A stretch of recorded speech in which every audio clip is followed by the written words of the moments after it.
Wake up, it's a brand new day. Crazy Lou's here, got something to say. Good morning, gamers, rise and shine. It's time to play, let's have a good time. Morning, gaming community.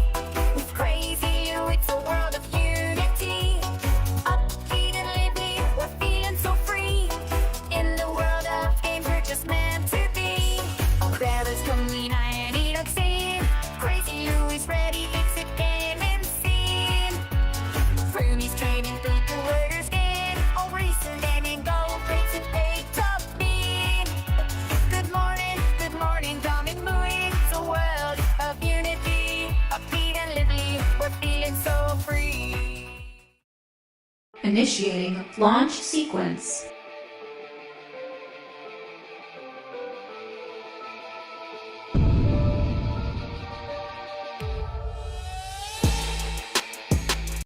Let's begin!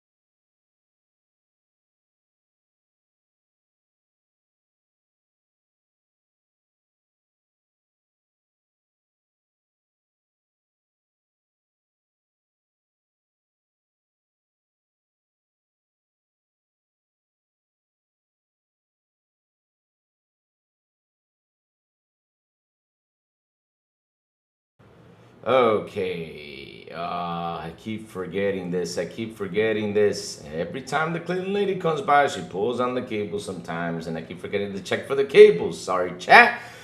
Oh man, I'm just saying like the intro repeated itself, and I'm mad about that because Emox always does this to me. But either way, though, good morning. You also tuning in, even the crazy one will show you beautiful and awesome Wednesday chat. What's up? What's cooking? How you guys been? So it says here, Chill Walker TTS. Let's go.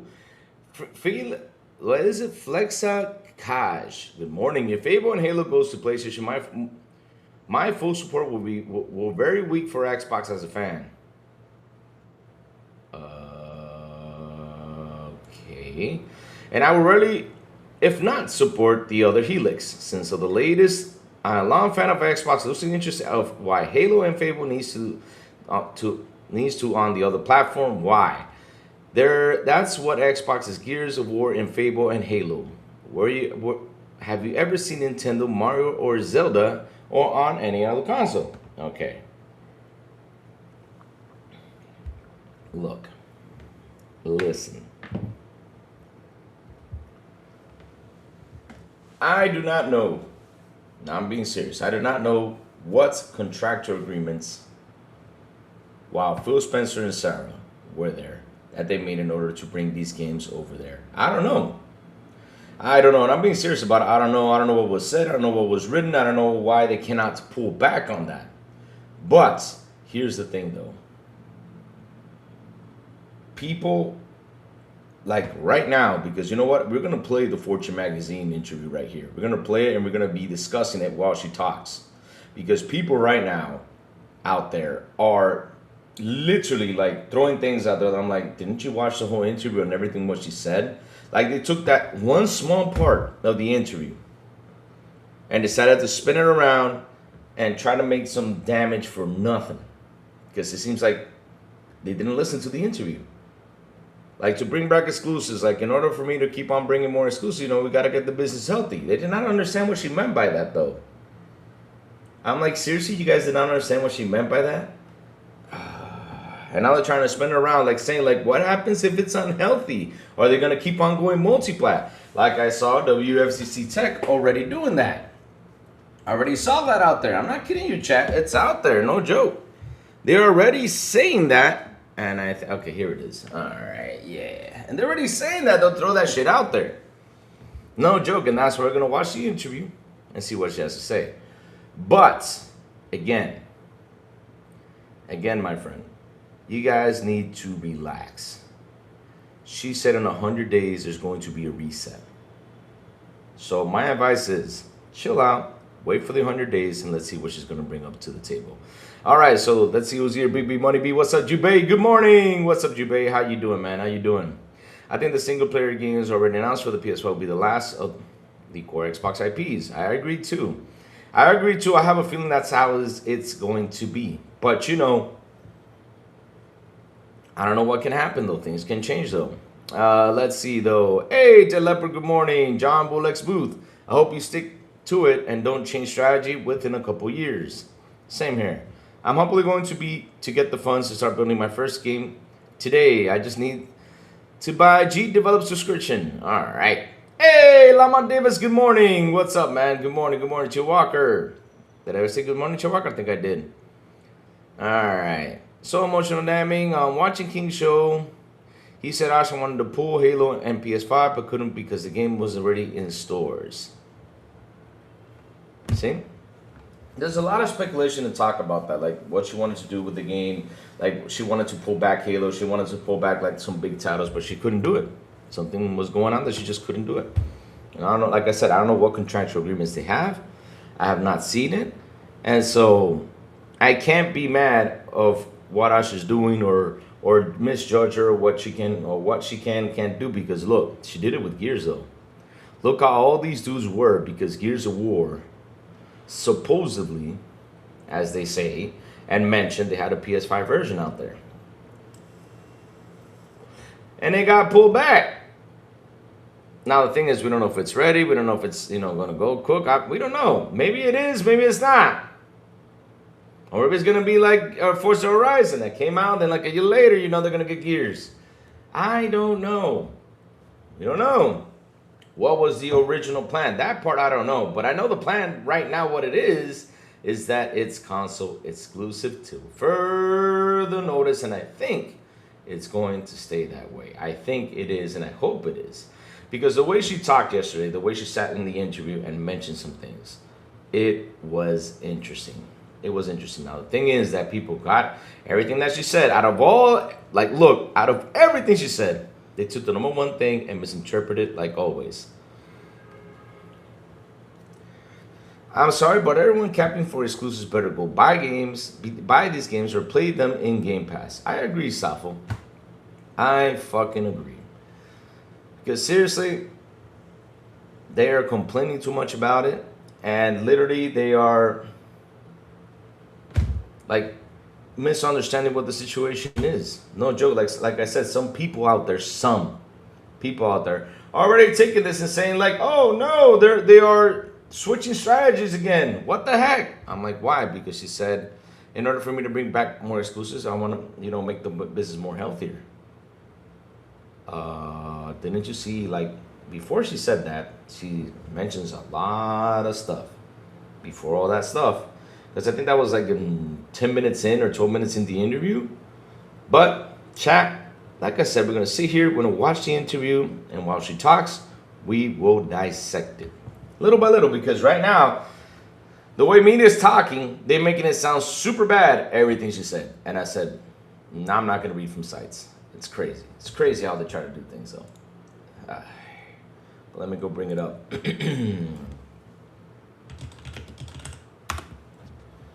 Okay, where is it? Right. Alright, let's go dissect this sucker. For the heck of it, for the fun of it, because heck, why not? It's good stuff. Oh, I made it too big. Theater mode. Alright, perfect. Alright, let's put the volume in. And I'm gonna mention a lot of key points in this interview that I heard yesterday, and I was like, interesting. So then the screen, so we can start from the very beginning.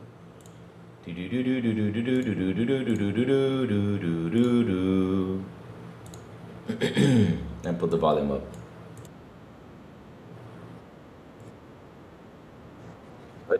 Are you guys not seeing?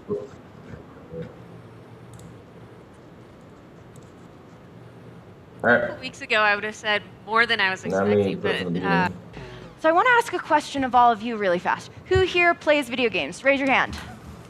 wow. That's a lot. More than you were expecting? Less than you were expecting? You know, a couple weeks ago, I would have said more than I was expecting, but the study just came out and said 70% of Americans play 1 hour of video games every single week. Which, you know, per this So room, it good. actually might be more than 70%, as it turns out. You know, Asha, you took on this job a few months ago. You were not historically a gamer. What was the first game you ever played on an Xbox? Oh gosh. Well, the first game I ever played that in memory, I'm not a gamer, but kind of casually grew up with Star Fox and you know, hockey and Sonic, and then I think the first game I played on an Star Fox Xbox fan. was Halo. It was on Halo. It was Halo. Yeah. Okay. There are some Halo fans out here. You know, over the last few years, Xbox's future has never been more in question. You just had your first showcase as CEO. How do you feel? Oh, it was incredible. So Showcase is our annual game show where we show off the trailers and the lineups to come. We had more than 25 creators that showed up to do it. And honestly, it's one thing to watch it, it's one thing to hear about it, but it's another thing to feel it. These are our fans that have committed 25 years to Xbox. And to see their excitement and to feel the energy for the next 25 years was pretty special. What did you want that showcase to telegraph about Xbox's future? You know, when I took the role about 100 days ago, I talked about my first 100 days was about listening and learning and really understanding what makes Xbox Xbox. And so I made 3 commitments along the way. I wanted to preserve great games. I wanted to be about the return of Xbox, and I wanted to talk about the future of play.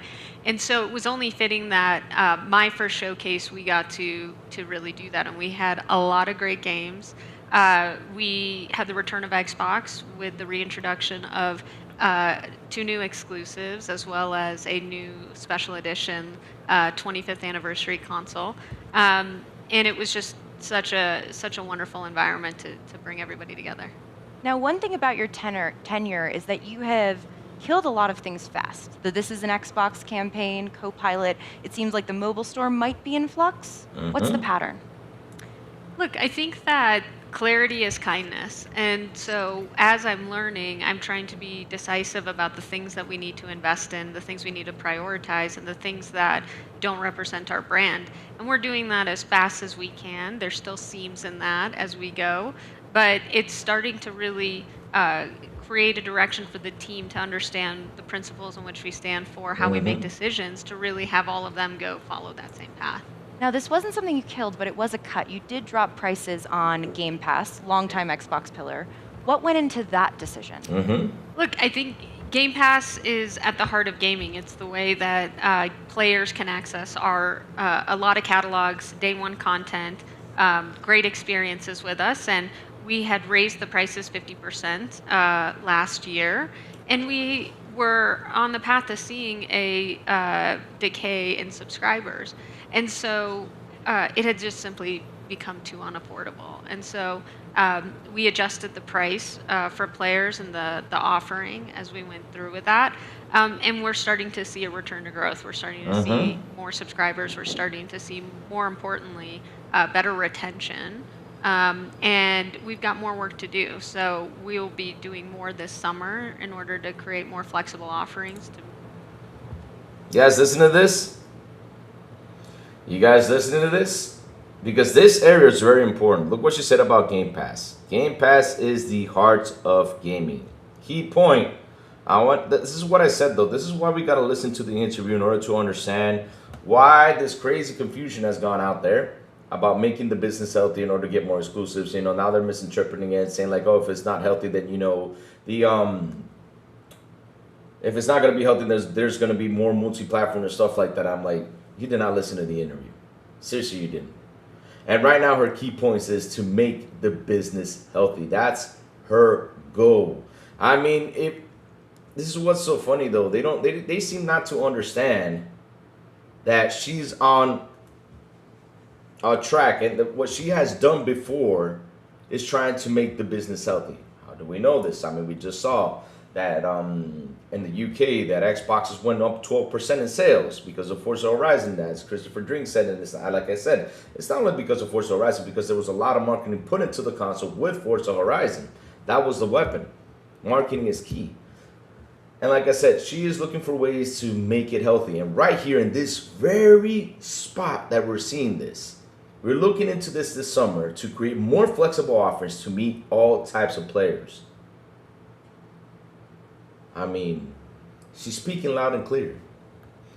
And as Yubei says, pony mentality, Game Pass is too expensive and it's unaffordable. It should go away. Game Pass is priced well and it's a welfare pass. Damn you, you don't. Acquisition and retention is the main goal of this business. Yeah, but listen, like I said, we're going to keep on watching this interview because everything that she was said there was super interesting until we get to that point of where people are just throwing things out there like they're confused about something. But let's keep listening. Meet all the types of players that we have, and we'll continue to iterate on that. Now, who here considers themselves an Xbox fan? Raise your hand. Okay, so there's some very enthusiastic hands out there. You, like me, maybe have been on Xbox Reddit recently then, where people are saying things like, when do we put up the statue of Asha? Oh, gosh. There's definitely a sense you've turned the narrative around on Xbox. But what has truly changed in these first few months, and what still needs to evolve? Look, I think that I've had the opportunity to take a look at everything with fresh eyes, and the team is putting a lot of wins on the board, starting with our players. We have one of our operating principles is that we earn every single player. And so we've shipped more in the last few months on our platform than we have in the last year. We've been able to see a return to growth on Game Pass. We had some great games. Forza was absolutely crushing it. And I think that momentum is really contagious. And we're starting to really go back to some of the core principles that made Xbox great. At the same time, we know that the industry at large is going through a lot of headwinds. It pulled a lot of demand forward during COVID, and it hasn't really been able to reaccelerate. There's compression happening at almost every level of the stack, and there's a new generation that plays very differently than the core generation. And so, let me go back to that. And there's a new generation. You guys seen this? This is why I put subtitles on, because I want y'all to read this loud and clear through this interview. There's a new generation that plays differently than the core generation. I've been talking to you guys about this whole situation between the core and, and the new generation that's hopping in. Her focus right now is trying to get these two together. She has to find a way, like I said, to keep the core, and I think I've talked about this several times before, like to keep the fans in there and try to get the newer fans to come in here and try to get them to play these games. But we have a problem though. We got a generation that plays differently than how we do. And we know this because some of us have kids, some of us have nephews, and we have seen tons of times how these kids would rather play a Fortnite or Roblox or something like that instead of sitting down and playing a good story game like we have done before with a great plot behind it. They just don't care for that. All they want to do is go in, shoot, blow up things, grab GTA, drive around like big money, go to the strip club. No, I'm just kidding about the strip club thing. But yeah, at the end of the day, though, they play differently. They do. They play differently than we do. And they play more of these free-to-play games and more of these, what's it called? Oh, live service games, sorry. They're playing more of that. And that's the truth, though. So, let's keep going. That plays very differently than the core generation. And so we've had a great 100 days. We've begun to revive Xbox in the next. We have begun to revive Xbox. And this is key point. Here we go, because she mentioned this in Bloomberg. And the next 100 days is about... 100 days is about resetting Xbox. Resetting Xbox. Resetting it, baby. Let's go. To that end, the narrative has shifted, but the numbers are tough. Gaming revenue down, but hardware revenue down 33%. Check this out. You previously said you can't raise prices through the crisis. but you also have memory storage shortages to contend with, and they are driving up prices across the industry. How do you think about balancing that? And does that limit growth potential?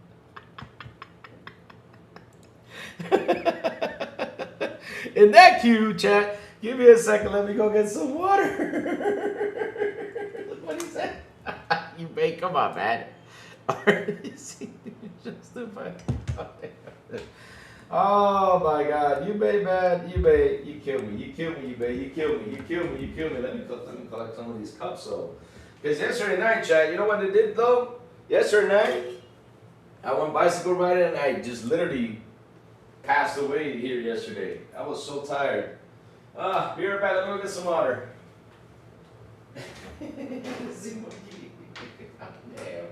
You may.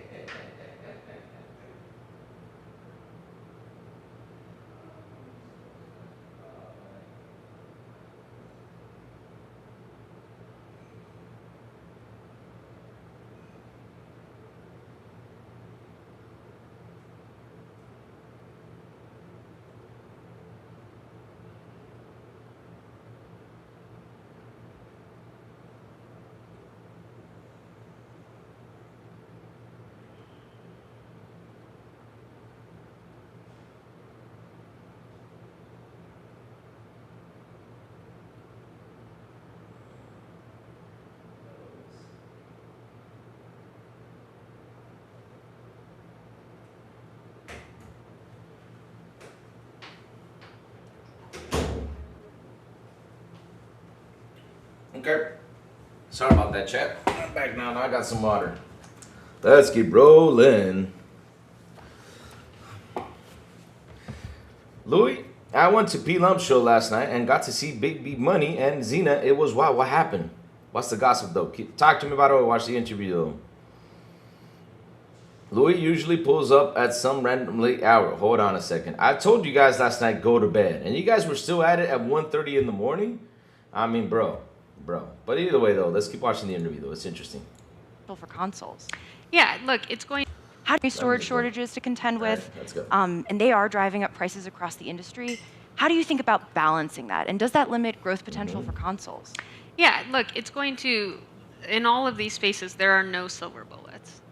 So we will have patience and we will execute in days, but expect that it will take a while to show up on the scoreboard.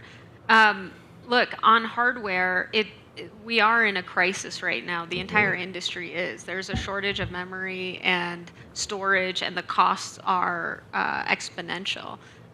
They are usually at this point in the generation about 50% of the cost, and we're seeing they're up 2.75x. They're up 50% since I started. They're going to be up effectively 7.5x. And so, yes, pricing is a lever, of course. But we must think about other options as well. We must think about other ways to think about the cost construction of the console. We must think about how we create different plans so more people can participate in the console. We must think about partnerships that will allow us to have better distribution and reach. And we must think about the experiences that we're creating outside of that as well to reach new audiences. What are some things you're considering that you would never imagined would be the case 5 years ago, or that Xbox would have never imagined would be the case 5 years ago? Hard to tell because I wasn't there, but I think that we will, continue to look at new business models. I think is what is needed for console, rather than just the most premium, high performance console in the world. I think we've reached a point where it will be hard to imagine that mass audiences can afford thousands of dollars to spend on a console generation. And so I think we will start to see radically different business models that we never expected start to come into orbit later this year. One of the things that I think is really interesting about the business moment you're in is through the prism of something like Project Helix. It's expected to be a top-tier premium offering. There is definitely interest in it. But previously, Xbox executives have recently said that it's going to be hard to meet demand. How do you sort of balance that?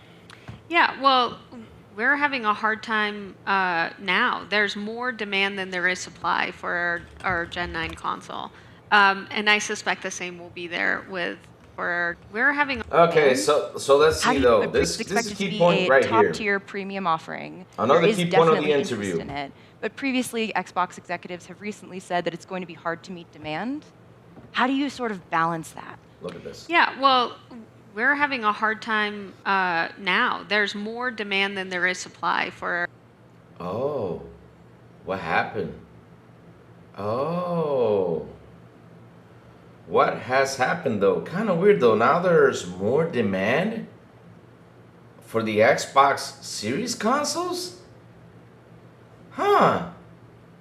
But at the same time, they have an issue with supply because of the memory crisis and everything that's going on. Let's keep it going. But that's interesting to see though, huh? Our Gen 9 console. And I suspect the same will be there with our Gen 10 console. I'm excited about it. It's a console that's also going to allow you to play your PC games. It's going to have backwards compatibility. It's going to have leading-edge performance. But there's 8 points. She said it right here. It's gonna, here you go. excited about it. It's a console that's also But going what to it allow allows you you to to play play PC games. PC, It's going to PC have games. It's gonna have backwards compatibility. It's gonna do this. It's gonna do that. So key points, because I already saw someone out there saying, "Oh, they're scrapping the PC side of things, blah blah blah," because I heard this, blah blah blah. I already saw something out there, somebody mentioning it. I won't say any names, but she just said it in the interview though that the console's gonna still keep doing this. But okay, let's keep it going though. backwards compatibility. It's going to have leading-edge performance. But there's material work to do to make sure that it is available to the people that want to play, and so we're working on that. To this end, you have warned about a coming crash in consumer electronics. What does that look like in gaming and beyond? Look, I think it's pretty interesting because if you think back, gaming was really the proving ground for compute and AI. So it's pretty interesting that now 25 years later, with the AI infrastructure happening, that we are in this position. But I actually see it as great that every industry now gets to benefit from advances in computation. And so for us, I think that we have to think very differently about storage and memory going forward. We will have to apply new techniques so that we can compress that. We will have to empower customers to have very flexible storage offerings. We will have to empower new types of games so they can fit on device. And so there's going to be a lot of innovation. This will take years, not days, not weeks, but we'll go through it together with the community. Now, we're going to turn to the audience for questions soon. One thing I've been very interested in is the question of exclusivity. Uh-oh, here Previous it goes. Xbox leaders Here it goes. exclusivity off the table. Watch It this. seems like after Showcase, it's back on. Clockwork Revolution and Gears of War E-Day, both exclusives. What led to the pivot?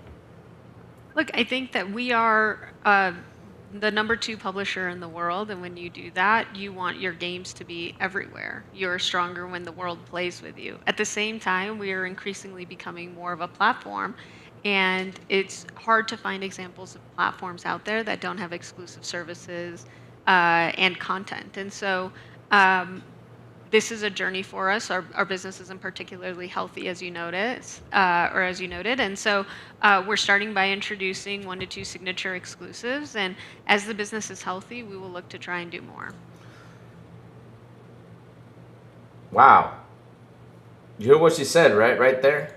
Now I'm gonna just stop it right there for a moment so we can talk about it. Who's #1 Tencent? I don't know, because that has switched around. Usually it was PlayStation, usually was the other one. So this was the thing that she said in the interview. And I'm gonna switch to big screen, but we're gonna finish watching the interview, of course, because the interview is really interesting. Everything she says in there.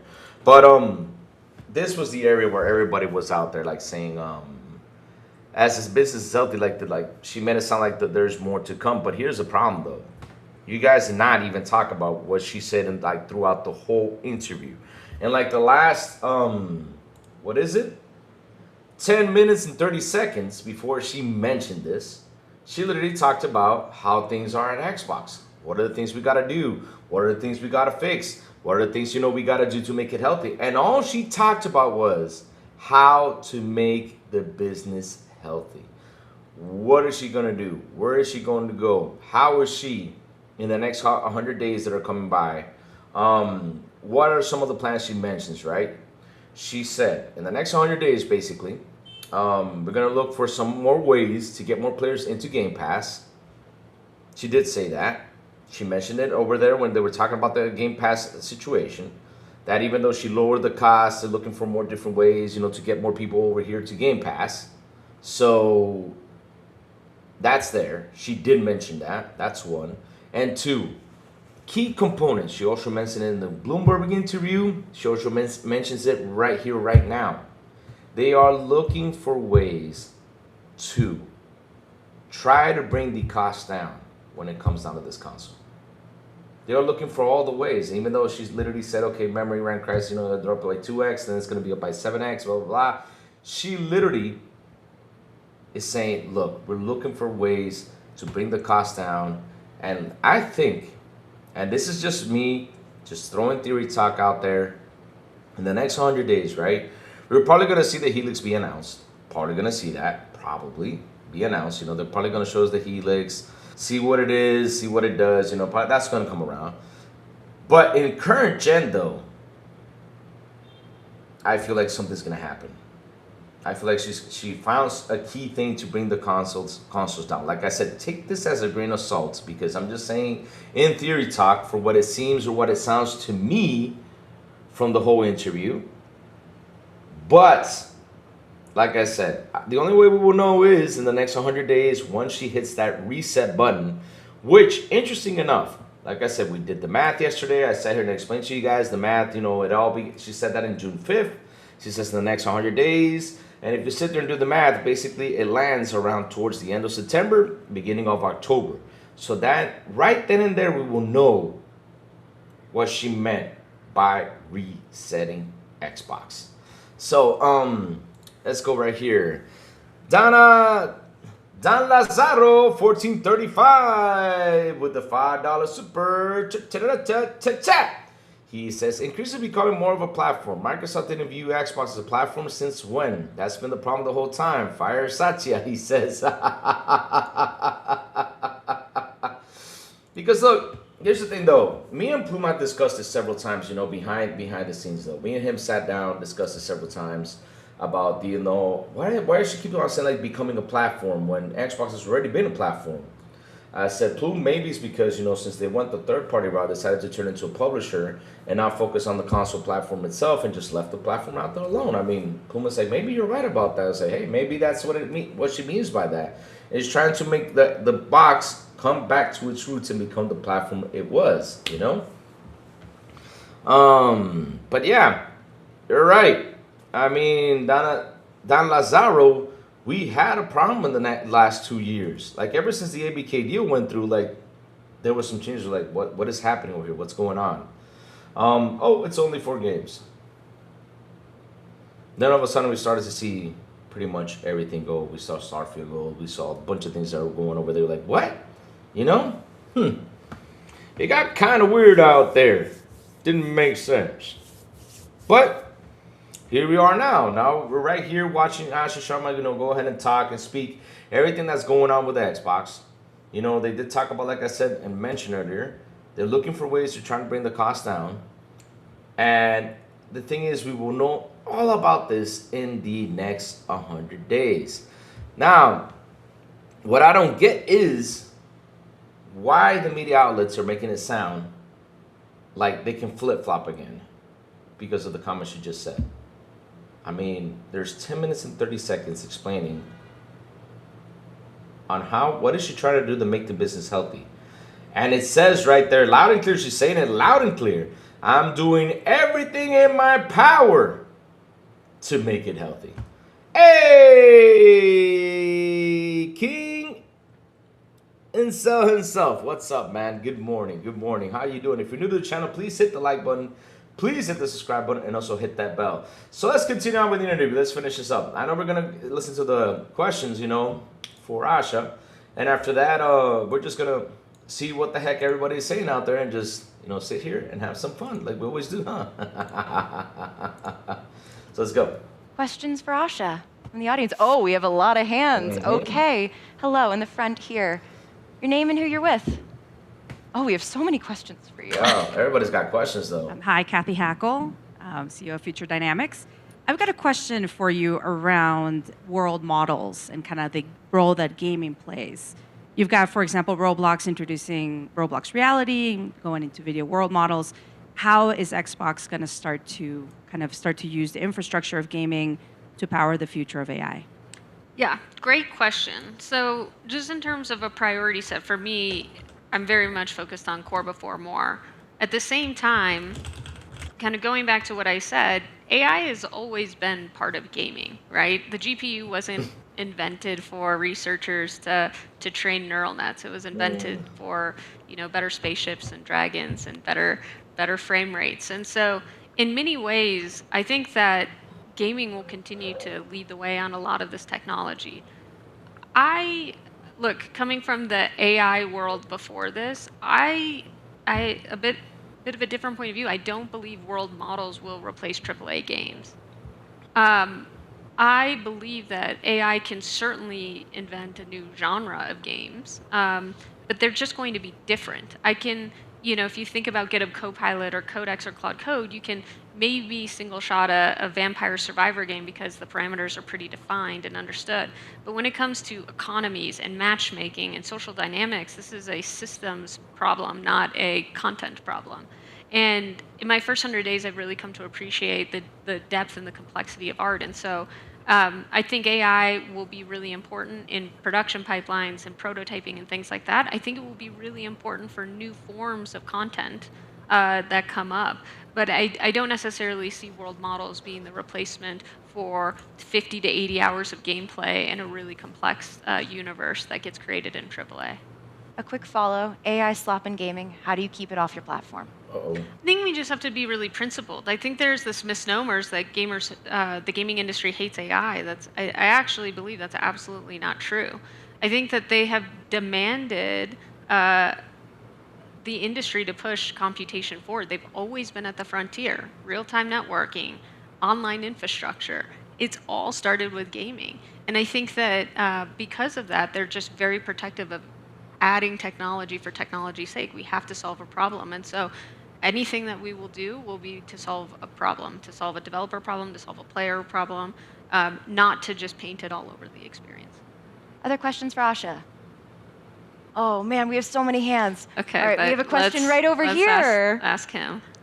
Hello, your name and who you're with. I'm Asher and I'm with my dad. When you were a kid, what were you building or obsessed with, and did you see yourself being a CEO of a large company? Great question, Asher. When I was a kid, honestly, I never obsessed on what I wanted to be when I grew up.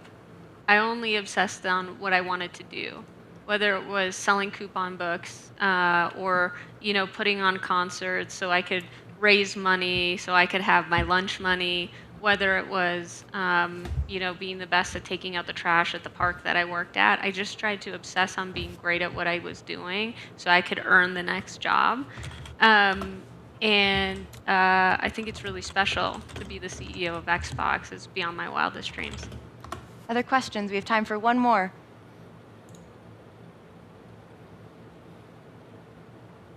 Maybe we have time for one Hey, more. Asha, after that. Stephen Wolf Pereira from Alpha Governance Group. I'm so curious, you spoke about makers over managers, and obviously the creator economy is so important. How do you view creators as a part of your strategy going forward? Great question. I think they're incredibly important part of our strategy. I think that the way I think about it is we've got incredible studios that are in-house and they need to be our first customer so we can rapidly iterate. We've got an incredible platform of third-party developers. And the next generation of creators, I envision a world where Xbox is where the world plays and creates. Increasingly, we're seeing that players want to participate.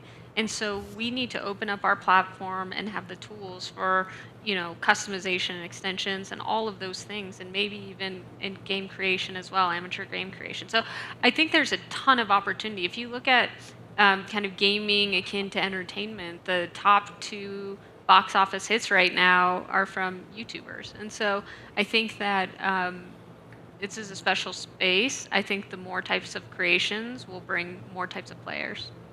We actually have time for one more. Hand back there. Hi, I'm Tarun Chandrasekhar, CPO Syndigo.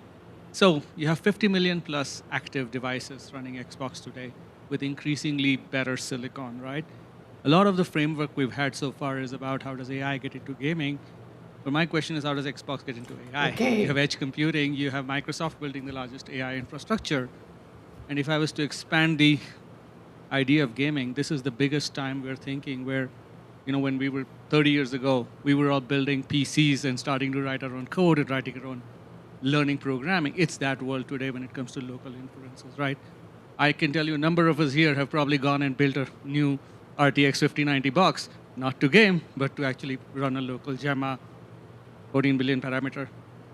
Are there any plans to expand the scope of what you would call entertainment or growing gaming to actually allow for that next generation of AI development that becomes more and more edge compute? Yeah, so great question. This is definitely not our Allbirds moment where we're going to turn Xbox.ai. Look, that said, I think you could certainly locally inference today with the GPUs on an Xbox, and developers can do that if they so choose. I think my focus right now has to be on winning the core of gaming, and if that so means that game developers and gamers want to locally inference, we'll make that available. That hasn't been the top ask, especially with a number of other devices that are on the market, a number of the other innovation that Microsoft is making available. But we are, we're part of Microsoft, and so should that need arise, we'll take a look at it. As we wrap up this conversation, I should tell you, as I was preparing for this interview, I talked a lot to my friend Ryan, who's a very serious gamer, owns 6 Xboxes. And he pointed out to me, 25th anniversary, coming up in November, and gaming is so identity-driven. Mm-hmm. So what does it mean to be, as opposed to a PlayStation player or a Nintendo gamer, what does it mean to be an Xbox gamer today? Look, I'm still getting to know our community. It's vast and it's really special. But the thing that I've really come to appreciate about Xbox in my first 100 days is it's always been a bit different. Like the players and the teams have always dared to do something no one else did. They put an Ethernet on the Xbox before anyone believed in online gaming. We launched Xbox Live before people understood social. And they are really rooting for each other and have come to the table to help each other through good times and hard times, and I think that's incredible and unbeatable. Asha, thank you so much. Thanks for having me. All right, we're done. So, we are done. I'm down. Good morning, good morning, good morning. So look, I wanted you guys, to see the interview just the way I saw it, the things, I caught from the interview, the important stuff, because look, out there right now, there's a lot of yip-yapping. There's a lot of stuff. Like I said, I read some comments from people saying, oh, the Xbox Helix is going to scrap PC. I'm going to go back to consoles. I heard this, I heard this myself because, someone was in that trip and said that he heard that over there. And Asha Sharma literally just said, we're going to do this. And yeah, Helix is going to have PC and have, all this stuff. I mean,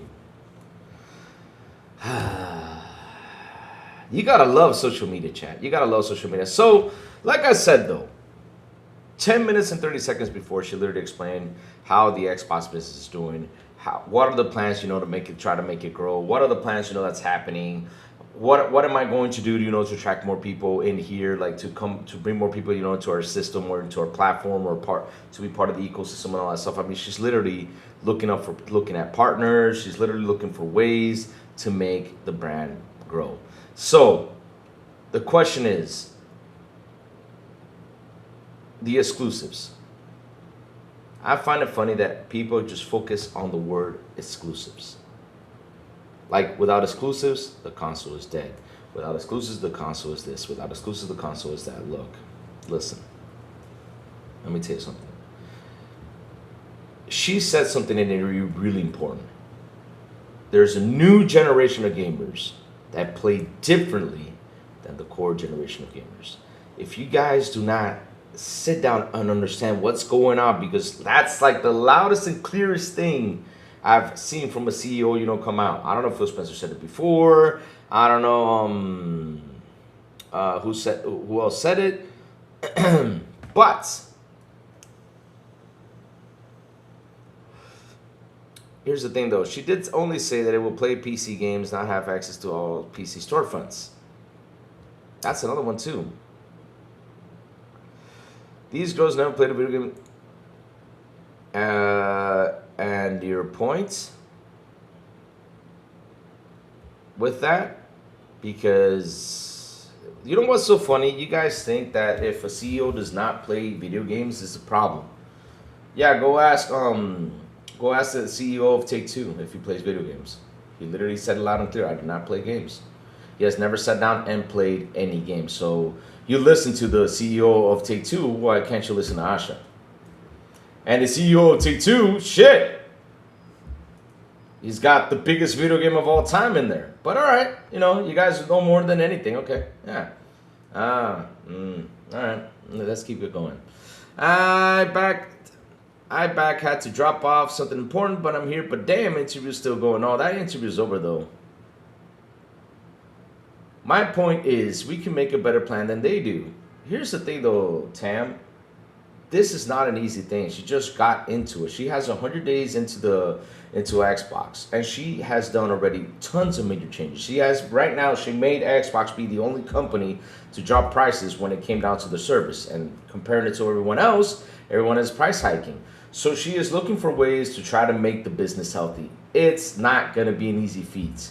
And by doing this, she literally said, we're gonna try to make even more tiers, more plans, more of this, to keep Game Pass growing. Because another key feature, remember all that Game Pass talk about that Game Pass is a problem, it's going to die, it's going to disappear, and all this stuff, right? Remember that? They were saying that. But she literally said that Game Pass is the heart in gaming right now. And she's really focused on making it grow because she knows that that's going to attract new users into the business model and probably into the Xbox. But at the same time, she knows they have a problem when it comes down to supply and demand. Right now, interesting to see that she went out and said, hey, look, right now, we have more demand than supply. I mean, that was for me something that was really impressive when she said that. I was like, wow, people are actually looking into buying an Xbox. But at the same time, even though they got more supply and demand, they have a problem with the price though. They know they have a 6-year-old tech or a 5-year-old tech right there. That's pretty expensive. And I've already, explained it several times. It's like if you buy a car, let's say a Toyota Celica in 2021, and you bought that car, and all of a sudden in 2025, the car gets wrecked, whatever. God knows what happened to the car. And you went into the store and you saw the same 2021 model in the dealership. You're like, oh, I want to buy this car. But they tell you, okay, it's $20,000 more expensive than how it was. You're like, what the hell? It's a 2021 car. So, she knows that there's a problem right here. And she's really looking into, and for what it seems, she's confident. She's got something beneath her that she's about to do something like that we were not expecting to see this generation because of all the price hikes. And like I said, this is all theory talk from me because she seems pretty confident though, the way she speaks, the way she sounds.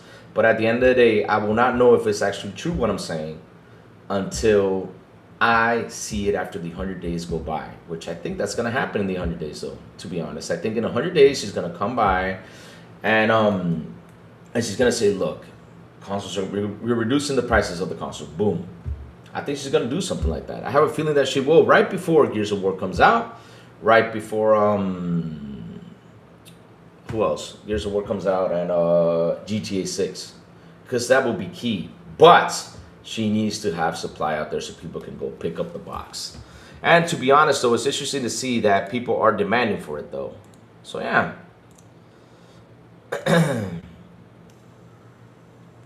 Limehouse, you can make a better plan that makes your company go to shit. You can't make a better plan that makes the company go to shit. I don't think she's gonna make the company go to shit because right now she's aiming to make it better. And the thing is, though, producer, you need to understand though, like after she made the plans, right? Like for example, she reduced Game Pass, and now they're getting positive feedback from behind that. And the more positive feedback, she keeps getting. Now she literally said in the interview, we're getting more demand than what we have in supply. So people are really looking at the box. Another thing we just saw, like I said, look, Christopher Drink came out. He said this, which I mentioned it before.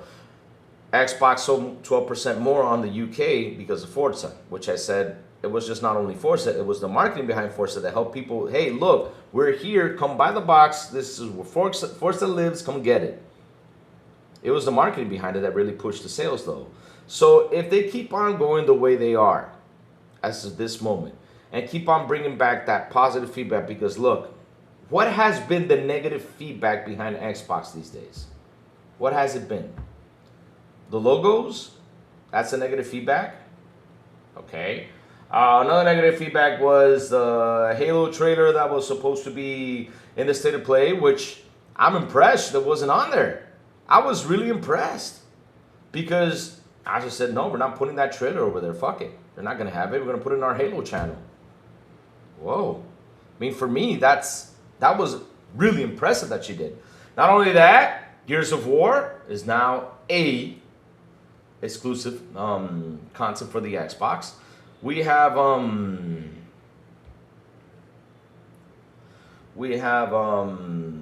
also Clockwork Revolution, which we saw in Exile, doing what they did, which is pretty funny.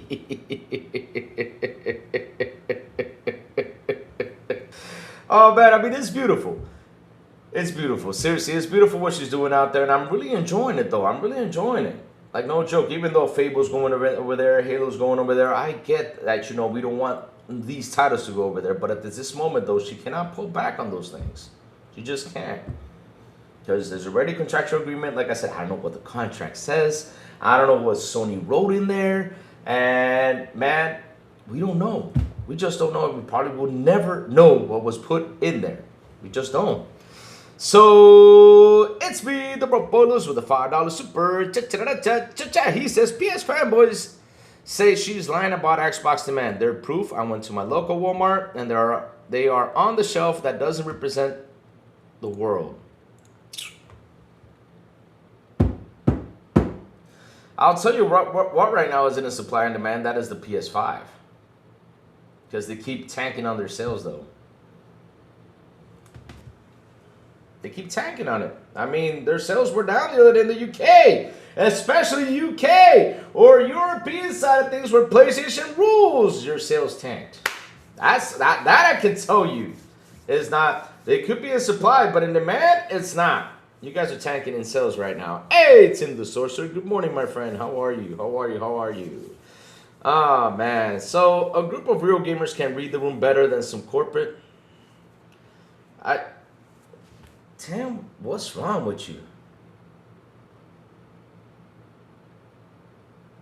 Why are you, like, bashing on Asha like that? So you're telling me that what Asha's not been doing these past 30 days has not been, 100 days, sorry, has not been good? She just dropped down the price on Game Pass. That's not good. And not only that, she fed us 21 more games into Game Pass.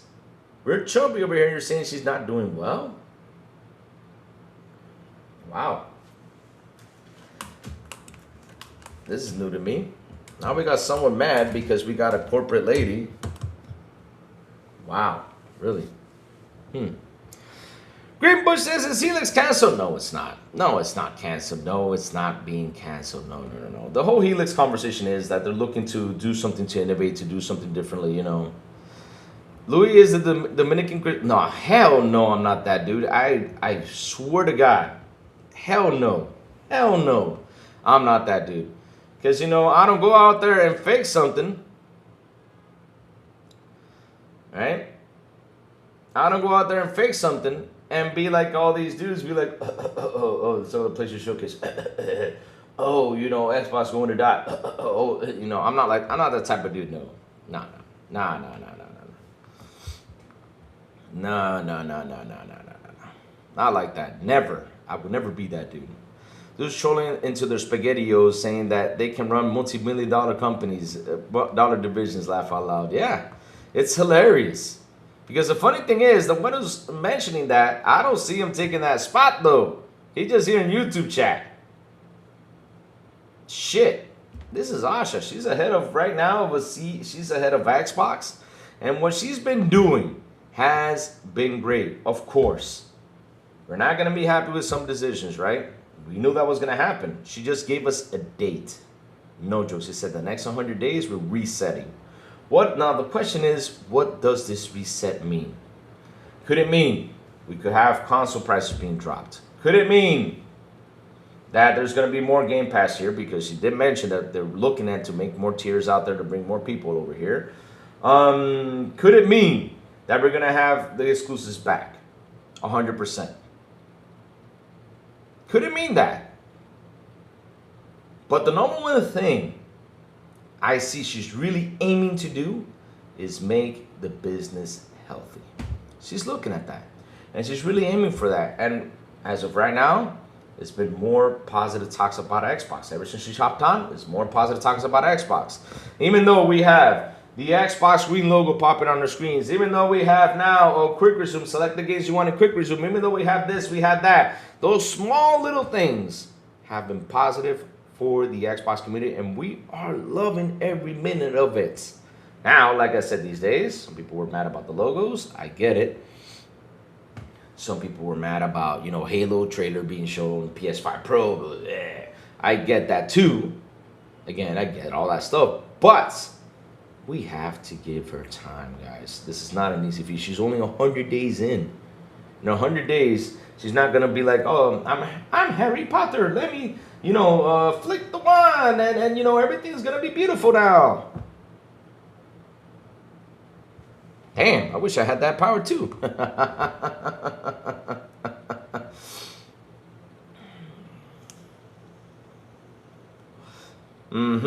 Exactly. This lady you also desperately want to point out as a non-gamer already has done more for the brand and gamers in 100 days than in the past 2 years. That's true though. And a lot of people, want to throw stuff at Phil and Sarah and all that stuff, but probably that was the plan to bring all this stuff, but she made it faster though. She made it faster. She made it to be here faster, and get this out the way and say, okay, why isn't this here? Let's get it out the way. Why don't you guys haven't finished this? Come on, bring it. And things are moving way too fast. And look, it's like what Aaron Greenberg said yesterday. And while people were out there mad because Gears of War got pulled away from good old PlayStation, I can't play on my PlayStation. I am so sad. I cannot turn on my PS5 to play my Gears of War. So, and like I said, Aaron, you talked a lot back there. I wouldn't tell him shit. You know what I would have said to Tom Warren loud and clear? Well, Tom, you're my friend, but truth is, bro, get an Xbox, because this is how we're going to continue, my friend. It's going to continue on going, though. That's it. That's all you had to say, though, instead of sitting there trying to explain, to Tom, like Tom really... If you have not seen what Tom does, Tom sometimes throws stuff out there to get the clicks, man. Come on, man. Come on. They do that a lot. Come on. She says Star Fox and Halo, like they aren't the most popular Xbox exclusives that are easy to name. And disastrous if you don't. But no, she mentioned Star Fox, so she grew up playing Star Fox, though, but But you could tell how she said it. She never actually played them. I think she did play Star Fox, though, because look, as kids, though, growing up, I mean, there's some people who have actually, play some games. That could probably be that one game she played that she liked, or this and that. It can happen though. But she is not a full hardcore gamer like Phil Spencer was, or who else? More people that play games. What was weird though? Did Sarah Bond actually play games though? Thinking you can waltz in and bang up a job let me all to know any person who's good at their job go into their job with a learn first mentality. Exactly.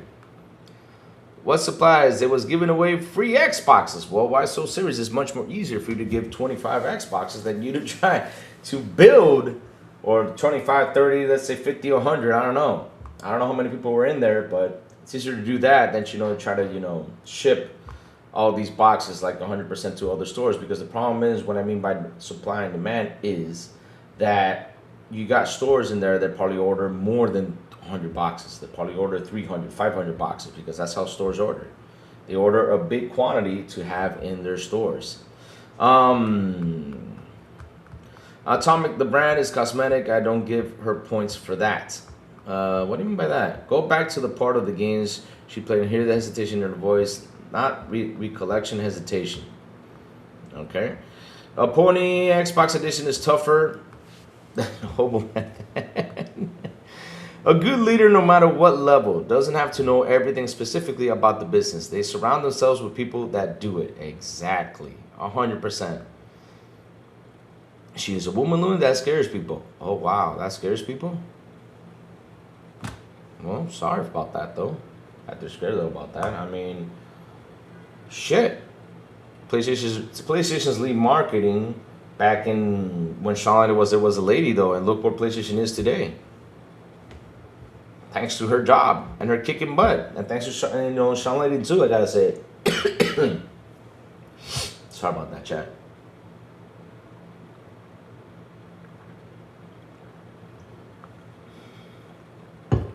Things that let's go see. Thank you, Why So Serious? Good. Maybe stop worshiping and become highly critical towards newcomers is all I'm saying. But who am I worshiping though? That's new to me. I'm not worshiping anybody. I'm just saying. I'm just talking about what she has done the past 100 days and how good it's been feeling for us to. And we've been sitting here feeling good of everything she has done. How is that worshiping though? I'm just saying everything good she has done in the last 100 days. She literally dropped the price on Game Pass from 30 to 23. What's wrong with that? Wow. I'm like, oh man, Queen Asha, let me build a statue. And I've always said this on my channel loud and clear. Since you're new to the channel, Tam, I want to say this again. They do something positive, I want to talk about it. They do something negative, I'm going to talk about it. And if I have to go out there and be like, Asha, what the fuck you doing? I'm going to say it. I'm not afraid to speak it. I'm not. There better be a reason why you're doing this, you know? At the end of the day, that's what I say, though. If they fuck up, we're going to take charge on that. We're going to... Seriously? And I even said this. We have a new CEO in here. New CEO in here. And if she steps on that rake and messes up big time, we are going to sit here and talk about it. I'm not going to be like that guy that, I'm trying to look for the but, the if, or this. No. Right now, this is an opportunity to make this company grow. There's an opportunity to make this company better. And there's an opportunity to get everyone to be happy with this company. And she is really looking forward and aiming towards that. That's what she's doing, though.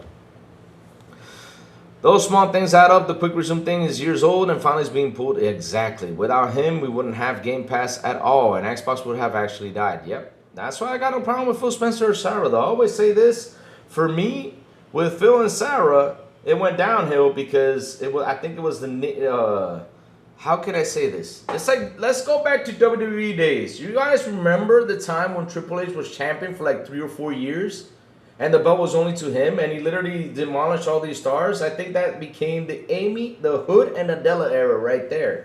This last 2 years, it was like Triple H 2 or 3 year run being as world champion, because he married the daughter. He married the boss's daughter, though. No joke. I won't lie. Xbox game is exactly the same as it was 100 days ago. Nah, it's not the same. It's been better, Grizz.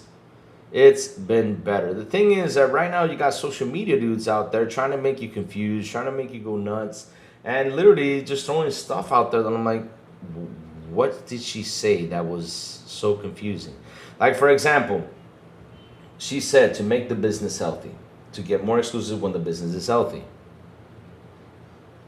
Everybody just saw that, like out of the whole interview.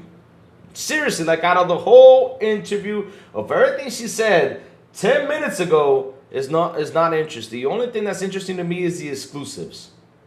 Bro, she just told you that Game Pass was in decline because of the price increase. They fixed that, and they're getting a better feedback right now. You know, they're getting people to hop back in, which is a positive thing. She just told you that. She just destroyed something that was going on out there when, like I said, when it came down to Game Pass and the price, I can put it down to 23. And like I said, she's getting positive feedback to that. Consoles right now have more demand than supply, which is something she's got to face right now and looking for ways to make it better. And she literally said it. She is trying really hard to make it healthy so more exclusives can be here. And if you guys did not catch that and misinterpret that, oh, they're pivoting now. Look, because, you know, Matthew Ball said that we have contracts to do. I bet you this is what the 100 days is all about. Because they already have contractual agreements out there that she's trying to break some of them, right? Which she did with Gears of War. And she literally did something with Halo that I was mighty impressed by that. Made Sony mad. But she's trying to do her best to make this business healthy. She is. And again, it's going to take time. She's only 100 days in, and she's done a lot in the last 3 months that have been crazy good for us. Without fail, there will be no Xbox stuff, 100%. Wait, did you see? Yep. Listen, I said this yesterday, Power Boss, about NXL. Out of all people, look, I'd rather pick a fight with Jason Voorhees. I'd rather pick a fight with the Stream Dude. Well, the Stream Dude is easy. He sucks. I'd rather pick a fight with Freddy Krueger. I'd rather pick a fight with Michael Myers from Halloween. I'm not kidding you. I'd rather pick a fight with Pinhead than face NXL. Pinhead from Hellraiser, you know, the guy who's got the pins on his head and he's got the hooks and literally tears off your skin. I'd rather pick a fight with him than face NXL. NXL literally just destroyed that person. Oh, I'm going to see your McDonald's application come out. Like, oh, that's what you're going to be? Well then, hell, Scrooge! Of course, I'm promoting Spaceballs 2 when that comes out. I can't wait for Spaceballs 2. Still got to try that Star Fox demo on Switch 2. Speaking of that, I forgot to watch the Nintendo Direct. Damn it, I knew I forgot something yesterday night. But I was watching the interview like 3 or 4 times, you know, to really understand what was meant in there. You know, I try to, that's what I do though. I sit here and watch this stuff again and again and again and again and again, you know, through that stuff. You were right, yeah. But trust me, why so serious? After you're done with it, you're going to understand why it took forever. Wait till you get, I don't want to give spoilers though, but it gets better. That's the problem, too much negativity on social media, like the guy Japan hate. Oh, that dude, oh God. I'm all for improvement. New Gears looks promising. That's what we want, Tam. That's what we want. Look, Tam, I don't care who's in charge in there right now. I don't care who it is. It could be Bill Clinton. I don't care. I don't care who's in charge. As long as they do something good, I'm all for it. And I want to see improvement, and I want to see it too. I want to, and I'm seeing it though. I'm seeing that she really wants to improve it. Like, look, for the past 3 months she's been in there, it's been all positive talks with Xbox. The only negative talk that we saw out there were logos. No joke, were logos, and the Halo trailer. That's were like the only 3 negative talks. But behind the Halo trailer though that she showed, she said, no, I'm not giving it to you State of Play. I'm showing it in my Halo channel. Holy shit. Damn. Do you think Asha will start doing third-party exclusives like the Xbox 360 days? She probably will though. But we have a problem though, Mr. Kima out there, and that is how are we going to get people to sign up to do these third-party exclusives though? But in a way though, Game Pass has done that though.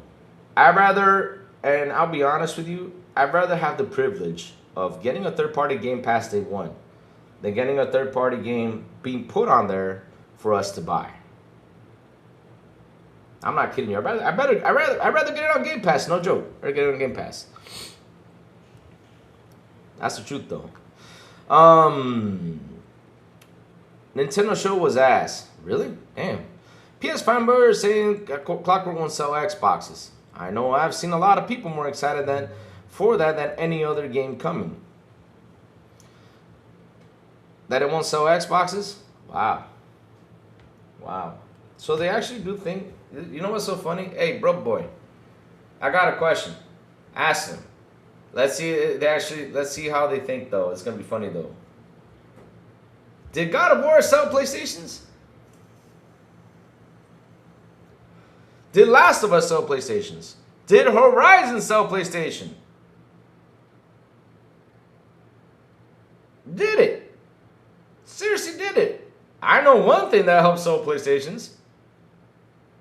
I know what it is.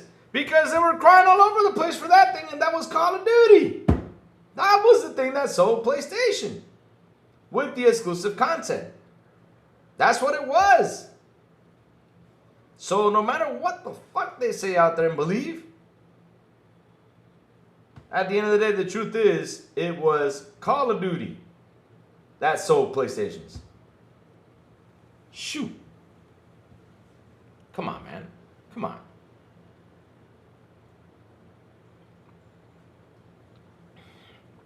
Just remember, Xbox hardware isn't just a product, it's a gateway to recurring revenue. Microsoft will never abandon that. Yeah, 100%. But Rayo, I gotta say something though. For what, and listen, this is why you gotta go out there and read a lot of stuff. I remember I had this discussion with Lemon the other day on Xbox though. And I was telling him that, you know, for me, it feels like, you know, they lost Mexico and Brazil. And he said, no, Louis, I don't believe that because, you know, company never came out. I'm like, bro, it seems like they did because, you know, the thing is that if you read the room, like go out there, read the comments and everything. Some people might say like, oh, those are just probably PlayStation fanboys doing this. No. They're sounding like, bro, you guys have a cloud business over here. We see it. We even though we enjoy it, but we still want to see more hardware over here. It's hard for us to get the hardware though. They want to get their hands on the hardware. And that's what they're saying though. And if they say that though, that tells you that hardware was just not there. Same thing with Mexico though. PlayStation took over that. And it sucks they did that. Send an i2 game on PC and games go all the way back to the 70s again. There's no one that I know that has played every game ever made. Not possible. 100% Diego 6. Look, if you sit there and you look at how many games are on Steam, there's like, I think it's like 100,000 games. And probably, let's say, 50,000 or 60,000 of them probably shovelware though. Probably so, I don't know. Probably, I'm just saying probably. But there's no way, no how. People are just gonna play all these games in a lifetime. There's no way. I mean, what you gotta do? Eat, sleep, and just game? Impossible. You got bills to pay. You got internet. You got this. You got that. Unless if you're like a $1 trillion person, then you sit there and just play games all day. That's a different story though. But either way, though, you can sit there and play games all day. You won't be able to finish none of this stuff. Let's keep it going. Google Poll says, do you like Splinter Cell's stealth mission and Hitman missions? Is it worth, if not, to play? Halo trailer was awesome, I made sure. Yeah, it was awesome, though. It was awesome. The only problem was it was a PS5 Pro trailer, though. That was the only problem, though. But, fun fact, there's been 9K games on PC made between January and now. That's a ton without consoles. Yep. No, God of War, Spider-Man, Lou did make more people choose PS over Xbox for sure, no doubt about it. Look, it chose a small quantity of people. It chose a small quantity of people because look, I can listen. I can do the math. It's that simple. I have my PS5 is not here, but I bet you if I log into my PS5 and I look at the trophies from Spider-Man, which I did finish the game, and I'll tell you this much: 49%. And I did look at that number. 49% of the players finish Spider-Man. And Spider-Man, let me tell you something. The first Spider-Man game, the story was fucking awesome. I love the first story in the Spider-Man game. It was fucking fantastic, though. 49% finished it. And you know what? And if you sit there and you look at it, you're like, hey, how much did Spider-Man sell right before it headed to PC, right before it headed to the PS5 version? Bro, there was 20 million copies that Spider-Man sold. 20, as they say. There was 20 million copies that Spider-Man sold. But at the end of the day, though, it was 9 million who finished the game. There was 11 million who just sat there, tried it out, and just said, okay, I'm done. I'm done. Yeah, but Google poll. Out of 20 million people, it's 49, though. Not 50, though. It's 49. So it was 49 something that finished the game, though. Even though it's got a good percent rate, but it's only 49%. Now, if you tell me that the 20 million people finished, I was like, wow, people want to play this game, though. They do. But yeah. But that tells you that only 20 million people cared for Spider-Man, basically, period. That's all. But if you look at Call of Duty, though, hey, now that's a seller right there.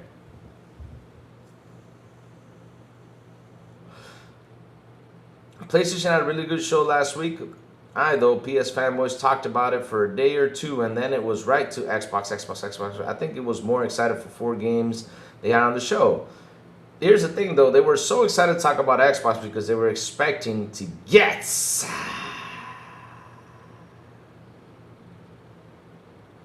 They were expecting to get Gears of War Day 1 on their console. That's what they were expecting. That's why they wanted to go out there and talk about it, because they were expecting that.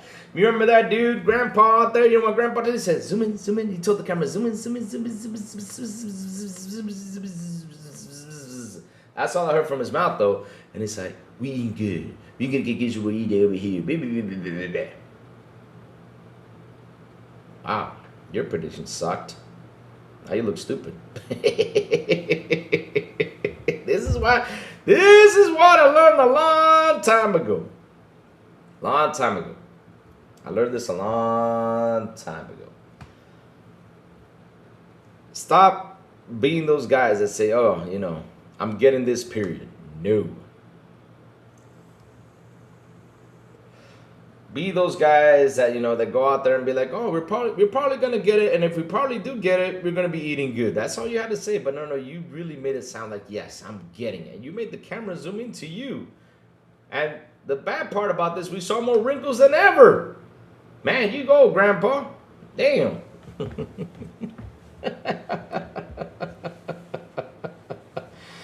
Oh man, the Grandpa PlayStation.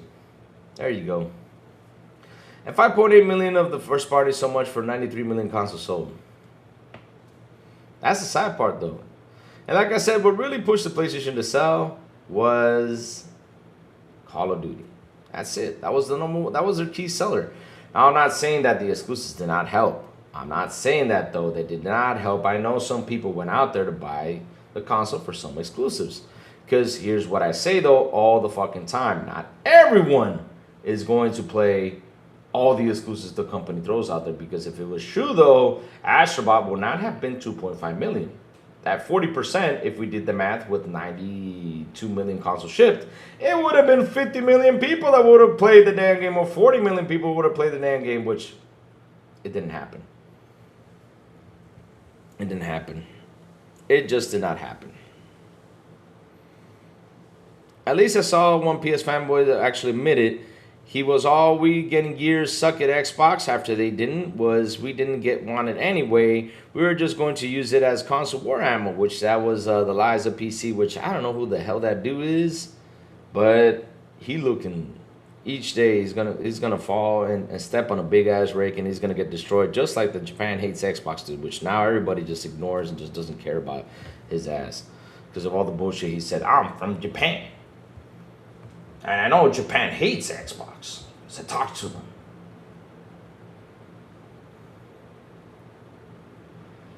Bro, can you imagine me walking down the street in Japan and be like, hey, what's up, man? Come here, let me talk to you. Hi, my name is Lou. What's your name? Let's say, whatever. Let's say Bobby. And Bobby tells, and then I ask Bobby, how are you doing? I'm good. I'm good too. Hey, do you like Xbox? Because I'm a PlayStation fan, though. Can you imagine me just having that conversation or doing business like that? Oh, I just met a guy from Japan. Let me ask him right away. Since we're doing business, I'm buying a pot of, hey, do you like Xbox? How the hell do you know if Japan hates Xbox truly? Oh, my God. Cell phone people are sheep, as I hate to admit it. Mm-hmm.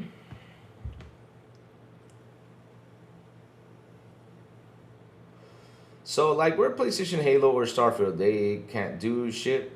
Xbox Crew, Hellblade 2, and Fable, they can do third-person over-shoulder cinematic movie. Yep, they can do that, of course.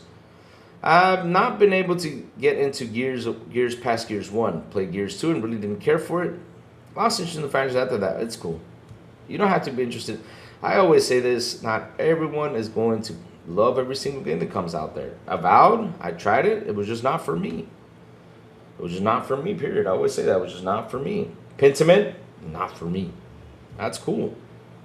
It was just not for me, though. Coming from a guy named Kev, bought a $900 console just to play NHL.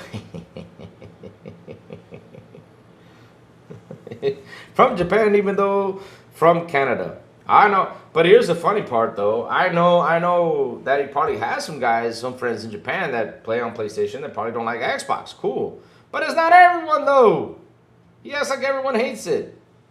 Oh, and he proves the point because, you know, it just didn't sell well.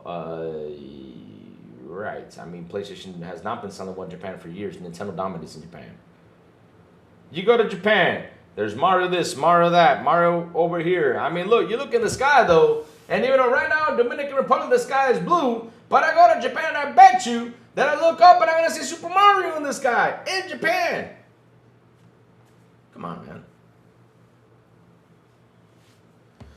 Tim the Sorcerer says, honest question. How did the Japanese people receive Forza Horizon 6? Haven't read anything about that. Don't know. Good question, though.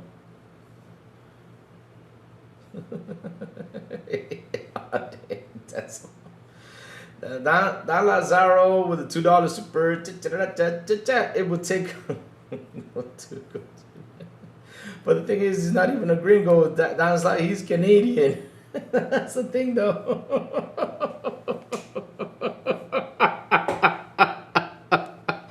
Oh man, Japan is spread hate. No, he's not a gringo. He's from Canada, though.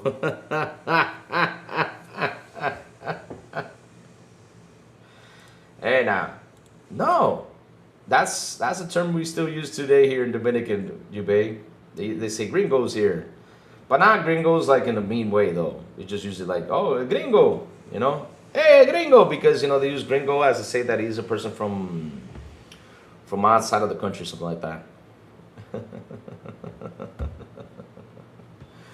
Oh man, yeah, he's never been out his mom's bed. I bet you he hasn't. I bet he makes it sound like that. Seriously, the way he speaks and talks, it's like, why are you so? Because that's the thing I don't understand about people. Why are you guys hateful? I do not get it, man. Chad, look, when I was growing up, I always say this. Every time I went to that video store to go rent that one game to play over the weekend, I always said, man, I wish I had all these games for me to play. That's what I said. That's what I told myself all the freaking time. And now we have a way to do it, which is Game Pass, and it's beautiful, and people hate Game Pass. Wow. The times we grew up by. My Steam Deck is here, and I have no idea how this shit works. Safo, I only had it once in my hands, and that's thanks to Vince the Click. Thank you for letting me borrow and do a video about it. You know, it was awesome. But yeah, Google Post says he didn't like about. Yeah, I just didn't get into it. Like I tried it, and I found that the pacing was a bit slow. Maybe I should play it even more. But the thing is, you know, there was more games out there that was way too much more high pace for me, and I was really enjoying it more than Avowed, though. That's probably why it happened, though. But maybe down the road I might, you know, give it another shot and see if I, you know, actually do like it. But yeah, about the Japan thing, I haven't heard anything either. But again, look, like I mentioned earlier, he says Japan hates Xbox, but bro, I know one thing though. They don't like PlayStation either. Because like I said, you look up in the sky in Japan, there's Mario. Wherever you go, there's Mario. You go to the toilet, there's Mario. You go somewhere else, Mario's here, Mario's there. Shit, Mario's huge in Japan. Woof. Man. All MS has to do is lock up all the future Elder Scrolls and Fallout games. People will definitely notice that. I asked this, it said I would turn the tide on Xbox perception. That's actually a good idea. They actually can do that, though. AI is wrong a lot. Yeah, it is. Yeah, it is. Yes, I was told the Xbox 2s it wouldn't move the needle in Japan, but no one was having it. They thought it would sell consoles. They didn't understand that market. Japan is a totally different market. They are mainly mobile and Nintendo. Yep, that's why Nintendo went the route to make it flexible. And that's what I say though, when you sit down, you look at a box though, for example, innovation. What actually was a big innovation when it comes down to these boxes, besides, the online and everything that we already saw 20 years ago, was that Nintendo said, okay, you know what? Let's make a console slash handheld for people to enjoy. And people, really liked it. And that's why Nintendo, down the road with the Switch, they made the little Nintendo Switch Lite, which also pushed sales. Nintendo Switch Lite was a banger. People were enjoying that too. Because look, when you go to, I've seen videos of Japan though. I've seen the videos of Japan. There's like a lot of spaces that are super small that people that had to move in there. And basically, you look at the rooms, you're like, how the hell can you fit in there? Like, for example, me, like, how am I going to squeeze in there? How can I live in there? But then I see like how they took advantage of a very small space and put a bed and put everything. I mean, you're not going to have a console in the middle of the way there because you don't have space to put the console on there. So yeah, Nintendo Switch Lite was a phenomenal thing. Tablets are phenomenal over there. Mobile is phenomenal too.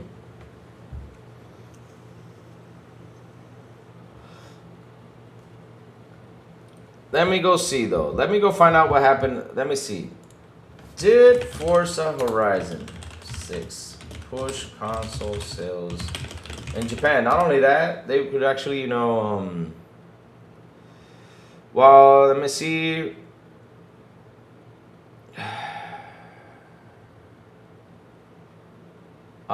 Here you go.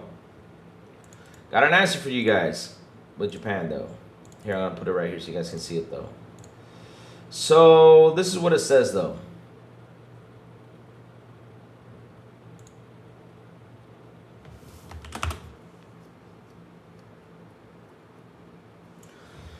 So it says here loud and clear, no, Forza Horizon 6 did not cause a major spike in console sales in Japan. While the game Japanese setting made it highly anticipated locally, making it the first Xbox game in 3 years to chart physically in Japan, Xbox, however, remains a niche product there. However, Japan's setting was massive commercial success globally, driving record-breaking numbers for the franchise though. So yeah, people were out there, it didn't push that much console market, but it got some attention, which is good though. It's not that bad though. How many were shipped? Are they sitting on shelves? I personally know there was 0. I keep updating Spiral trailer numbers, and it's already up 8.5 million. Nice, nice. Of course, people are going to take a look at that. Gifted Gamer, yo, tell me. Didn't know he was Dominican. Who, me? I'm Dominican, my friend. Born and raised. Well, pretty much. My teenage years was in the States, though, but, yeah. I'm from Dominican Republic, my bro. Santo Domingo, the big city. Yep.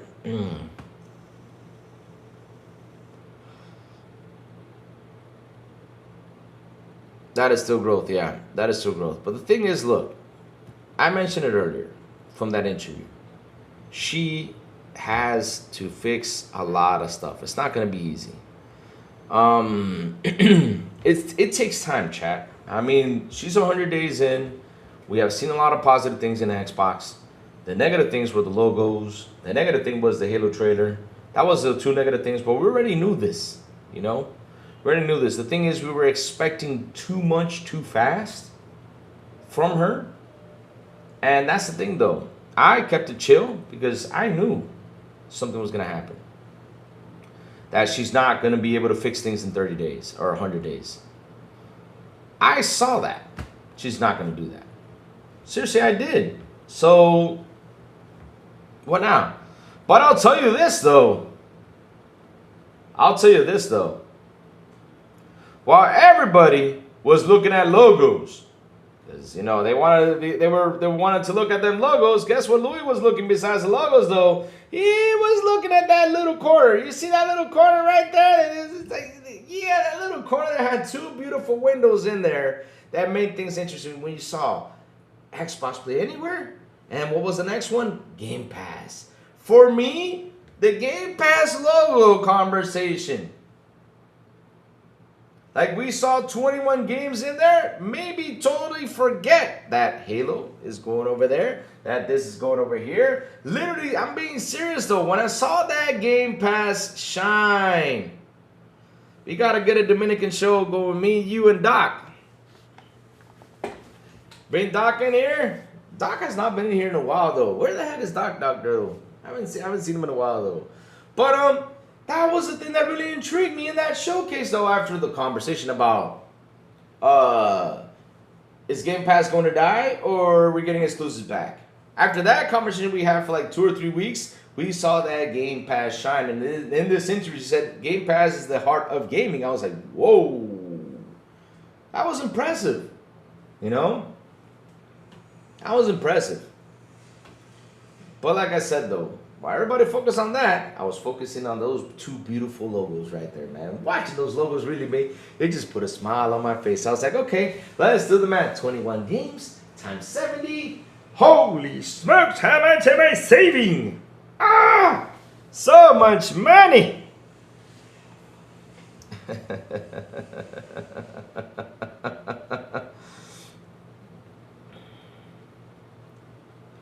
You think eBay except Asha just talked to that in an interview, meaning for demand. No data, but if MS expects a bump, will ship more. If they stores and launch a week, they would have shipped more than 500 units a week. Yeah, but here's the problem though, eBay. They have more demand than supply though. Which, look, listening that from her was something that's really good for us to hear. That's telling us that people want to buy an Xbox. Before, that was not even the conversation. Now it's the conversation though. See what I mean? She's not afraid to say the truth. She is kind of like Phil. She's pragmatic as well. One thing I like about her is that she's a straight shooter, and she's literally telling you this is what I'm gonna do. She goes out there and be straight shots. Right there. She literally said in 100 days we are going to reset. You're like, what do you mean by that though? Down the road, I will explain. Period. That's all. That's all. So I'm happy about that, though.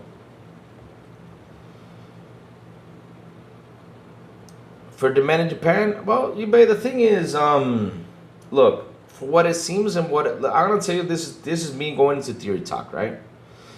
This is me going into theory talk. I'm gonna go into theory talk now, right?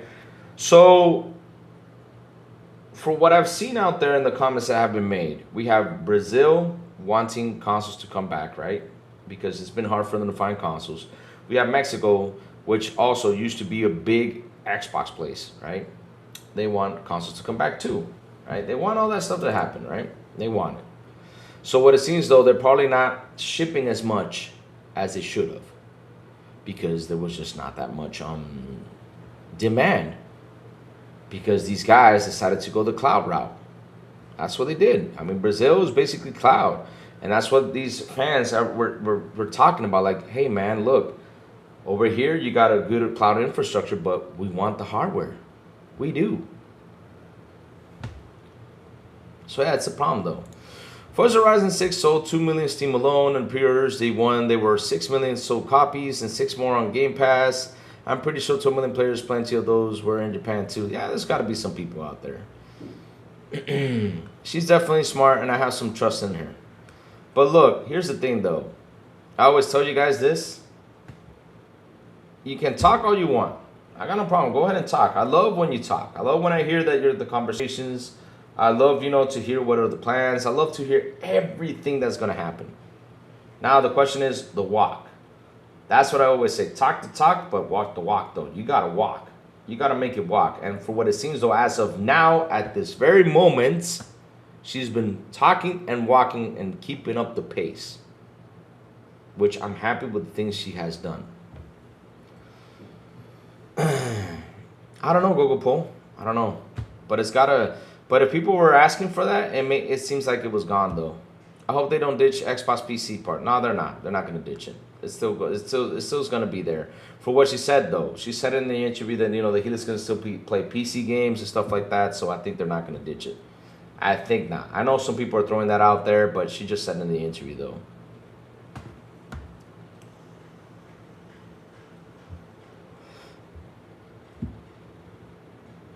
I think PC might be better entryway in other countries than consoles now. Yep, that's true.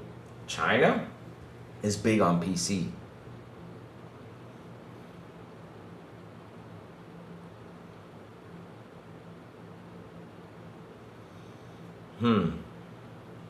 But don't expect everything being exclusive. We will have few exclusives and tons of multi-plats games. Yeah, of course, because she said it. We're a publisher, but at the same time, we are a platform.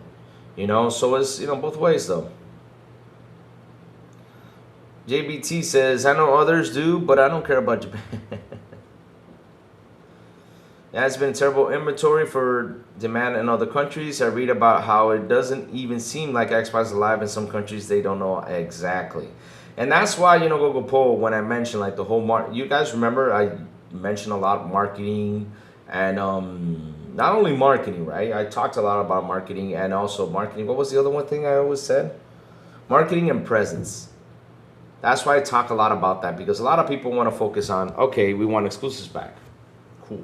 Okay, we want this, we want that. But yo, the box is not going to sell unless if they push.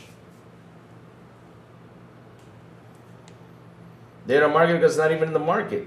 The thing is that they did not market. Yeah, exactly. But they didn't market it because their focus was to market cloud, to market all this stuff. That was their focus. Because when you look at cloud, though, for the past 2 years and everything, when you look at everything that Xbox has been doing the last 2 years, it's been more marketing like all the products instead of marketing their own box.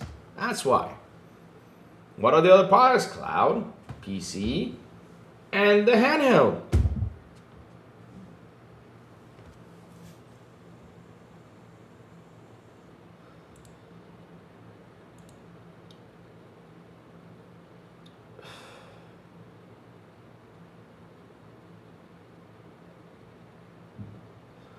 Then explain the data points Xbox doing well in Japan, or then other games are selling on it. Console is dead in Japan, and gamers are not selling on it. 700,000 lifetime consoles old.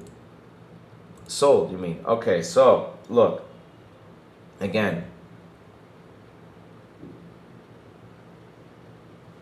Japan is on an ongoing place. You go to Japan, people are always on the move. It's more of an on the move place, and for what it seems, though, they're not buying consoles as much. You got a PlayStation that's not, even though it's sold a little bit, but people are not buying it, though.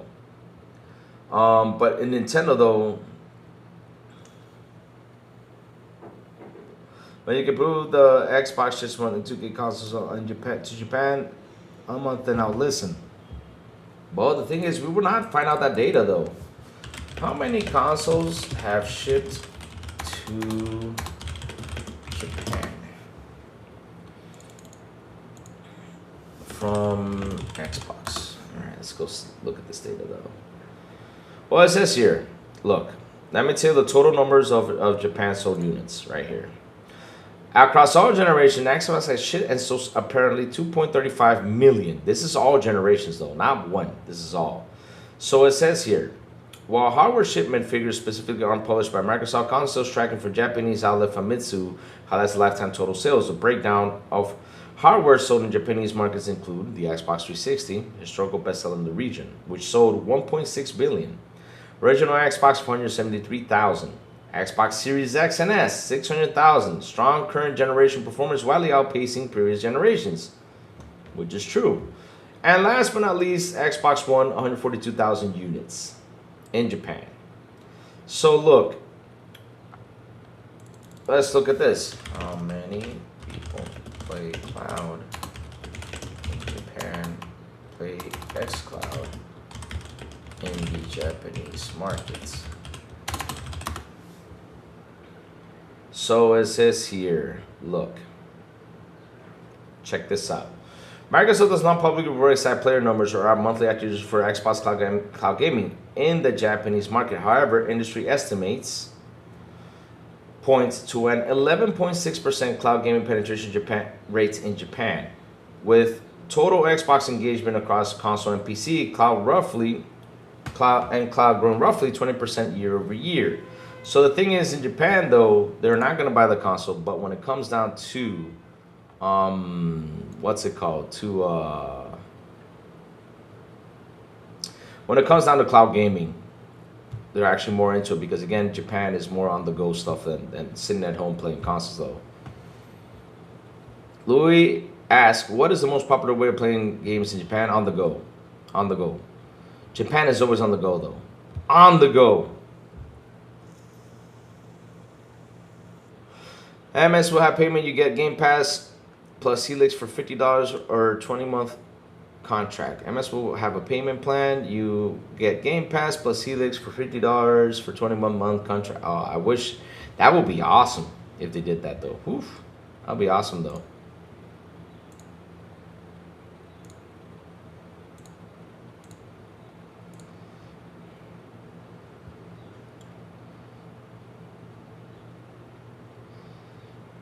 Guys, I think you all need to chill because we're having a debate here, though. We're having a debate. Let's relax a little bit. Let's cool down our jets, though. Let's cool down our jets. Because, look, one thing is for sure. I have not been to Japan, though. I have not been to Japan. So, I'm just saying for what I'm reading from the data over here. But all I know is this one thing, though. They're always on the go. Japan is always on the go market. They're not people to sit there at home and play games like we are, though. So it's a different story over there. They're always on the go. They're always. I mean, I've always seen Japan as a busy country. So again, let's not get it too, like, if it sells well in Japan, if it doesn't, let's just chill out with that. Let's just relax with that. So mods, please, stop sniping poor old Jubei, though.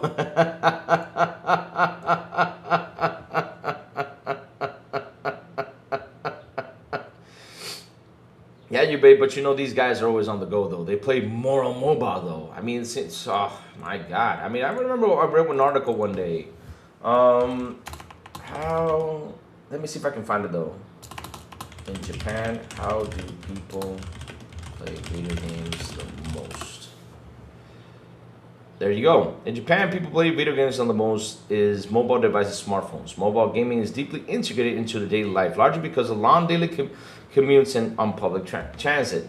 Handhelds consoles like the Nintendo Switch and traditional home consoles are the next most popular, while traditional PC gaming remains niche. Wow, that's pretty. You know, reading that's pretty impressive, though. Reading that, though, that tells me that like they don't sit there and play PC. They'd rather play more on mobile than anything else, though. That's why, you know, Nintendo Switch, though, sells, because it was always on the go, though. Says stop sniping eBay, though. It's not just Japan and the whole world outside on the west, which includes East, Europe, South. Yep. I think I might buy a Halo campaign evolved on PlayStation. Maybe collector's item someday, as the only Halo ever to appear on the that's good, though. They have infrastructure too. It isn't just a long commute. Yeah, 100%, 100%, 100%, 100%. What I know, she thinks there should be less powerful, cheaper. What I do know, I think she thinks there should be a less powerful, cheaper one in the future. So that was another interesting take in the interview, though, and I talked about this yesterday, and I'll mention it again. If I was her, I would try to get 3 consoles out there, right? I would try to focus on trying to get 3. You got a cheap console for people who don't want to spend a lot. Then you have a medium console, medium tier. Let's see, though, like they did this generation, basically. We have a 500 gigabyte Series S. We have a 1 terabyte Series S. And then we have a digital Series X and a, what is it? And a disc Series X. And then we have the 2 terabyte, though, one. So we basically have, what is it? 500 gigabytes, 1 terabyte, digital Series X, physical Series X, and the 2 terabytes. So literally they have 5 consoles out there. I would try to make 3. Make it simple, make 3. 1 cheap, 1 medium, and 1 premium for the people who want to go out there and get premium. You know? MS Chart cheap didn't work, yeah, but they use 2 SKUs, though. That's a different story. Now you can make a cheap one using the same SKU for all of them, though. That was a problem that was going on with the Series S, though. And if you're going to, because here's what's interesting, though. Remember one thing, Harry, that they are going to make this console. Too many SKUs, Louis? You think so? Nah. I mean, you can use the same SKU for all of them, though. Just have different storage, though. That's all.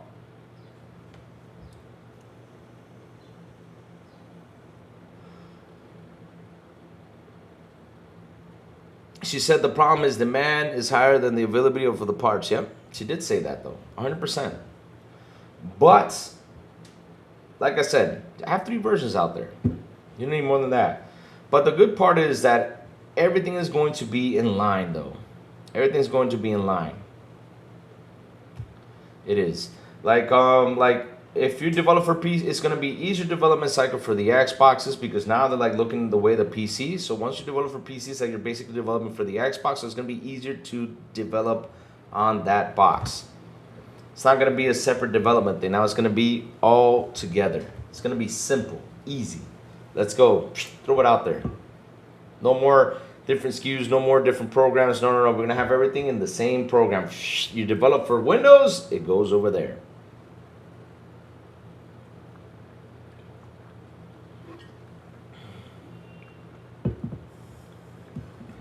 If Felix is 1K or more, we're going to see the lowest console sales ever.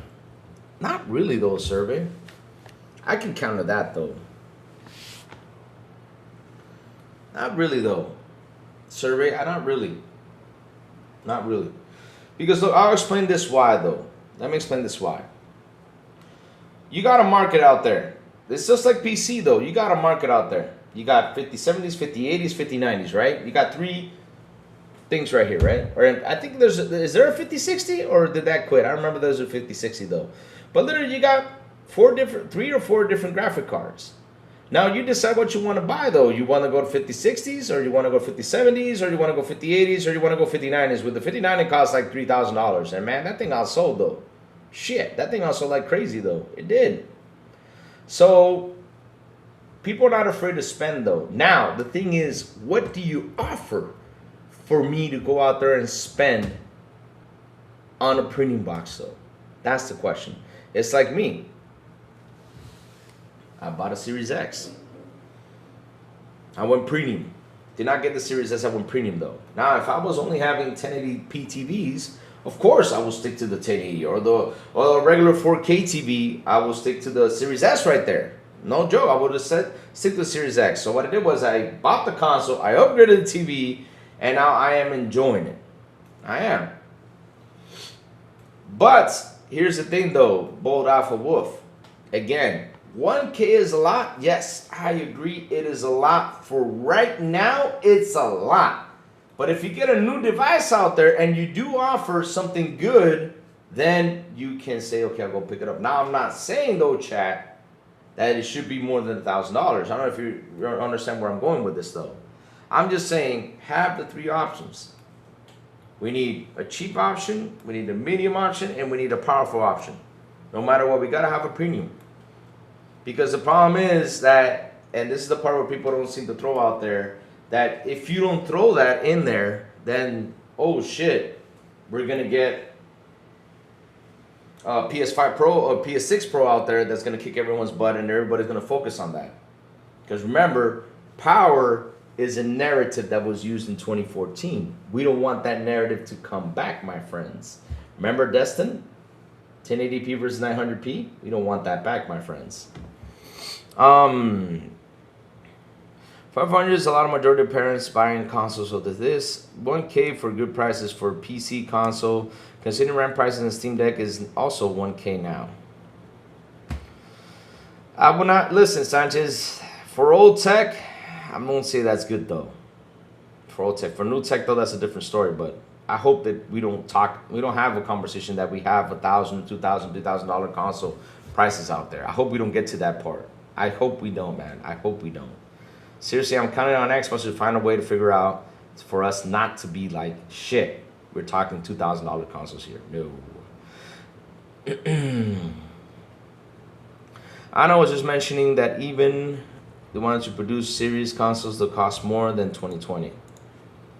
I know. That's something that's gonna happen though. Louis, what are you talking about? Consoles are not pizza. But look, that's the whole thing though. Why so serious? I mean, the thing is, the number one thing Xbox needs to get away from is all the stupid negative talks out there. Don't give them more stuff to talk negative about your system. And that is something I'm seeing these days. Like, for example, Nib. Well, I did not like the combat. And, what was it? And, Hellblade 2. So, why you did not like it? You were bitching about it? Well, Nib, take this. I hate Horizon Forbidden West. I hate Horizon Zero Dawn. It's the most fucking boring game in the world. The combat sucks. Everything in that game sucks. And that's a personal take, though. But at the same time, this is what I tell people. I may not like it, but there's some people that actually do. Hey, go for it. I'm happy you do. And if you want to try it out, try it out. But I just don't like it myself. That's it, period. I just don't like it. But again, you're going out there talking about like, the combat sucks and it's bad and all this stuff, and then you get bitch slapped by Ninja Theory. That's awful. That's awful.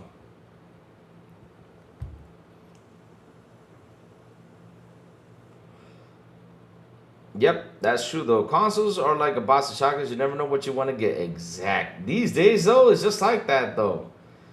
Consoles are like a box of chocolates. You never know what you're gonna get. Cute movie, by the way, though. Xbox history is shooting themselves in the foot, though. They do, 100%. But these days, they're not shooting themselves in the foot, though. These days, they're being more. I feel like it's being more clear than ever of things that are going to happen, though.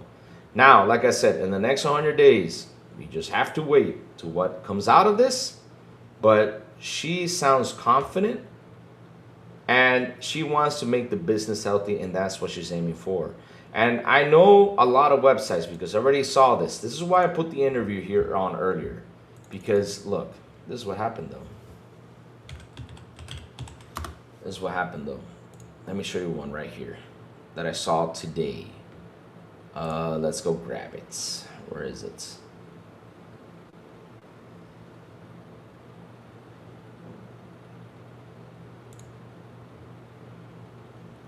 So, Chad, I got a question though. This is something that kind of, like I said though, why? Why do we need this though? When did she ever say this? When did she signal that though? See what I mean? This is why, like I said, you know what? I'm gonna play the interview. I don't want to read this crap. Xbox CEO ties future exclusive to business health, signaling a possible return to multi-platform as sales slip.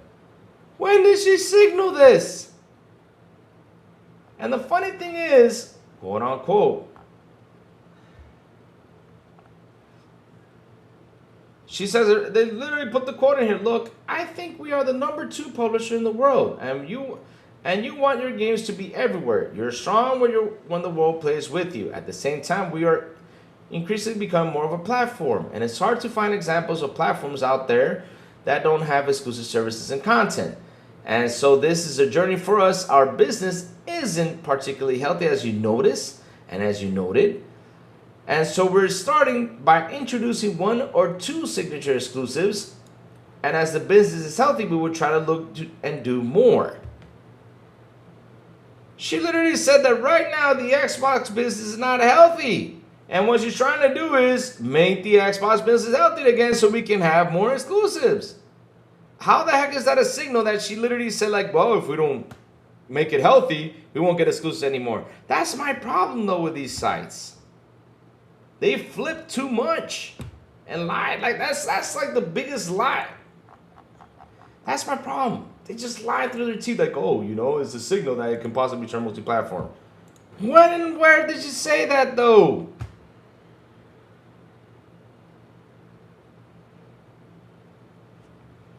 And funny enough, this is what I find so funny, my chat. This is what I found hilarious, though. She mentioned in that same interview, the core gamers think differently or play differently than the new generation of gamers. She said that in the interview. We saw. That's why I played. She said that. And so the thing is she notices that she wants to bring more of the old core gamers that probably left or not still there, trying to bring more of that, plus the new generation. She's trying to make the business healthy. It does not mean that she literally said, oh, it's going to be unhealthy. You guys are making it sound like, oh, if it doesn't go healthy, she will go back to exclusive, to multi-platform. That's not her goal. Her goal is to make it healthy. And she's going to do what it takes best to make it healthy. And you guys are already misspreading information? Come on, man. Come on, man. Come on, man. Come on. Not like this, though. Not like this. Come on, guys. Not like this. You guys have to remember some parents are buying kids consoles for games like Bluey and don't want to spend 1,000K on a super powerful console. They want something cheaper for games don't need tons of. Clickbait journalism, exactly, bro. I mean, reading that article, I'm like, when I saw that title yesterday or this morning, I was like, you know what? I'm just gonna shift tone. I'm gonna play the interview instead of talking about it, so people can see what she actually said from her mouth and understand what she said. And you know, I was gonna pause it and give my thoughts about it, and that's what I did, though. Period. Oh yeah, I say Snowy is to poke to Sony fans, and tendencies to poke Nintendo. X-Chat is to what? Huh? You lost me there. Sony attendees has always have a problem with X-Chats. Oh, they always do, though. No matter what, they always got a problem with us. They got a problem with everybody, though. If the Series S was 6 teraflops and 12 GB RAM like the 1X, that Series S would have sold like crazy. Probably so. Nobody wants a small, medium, large console. I never said, oh, nobody wants a small, medium. No. I'm saying is, look, you got a cheap one, you got a medium. What I mean by medium tier is like a medium tier console. Let me set you up an example, though. For example, if they can find some cheap storage, you got one that's let's say 1 terabyte of space, though. That could be the cheap one. And the medium one could be 2 terabytes of space, because to be honest, though, right now, we need minimum for consoles is 2 terabytes. And the premium one could have 3 or 4 terabytes of storage. That could be the premium console.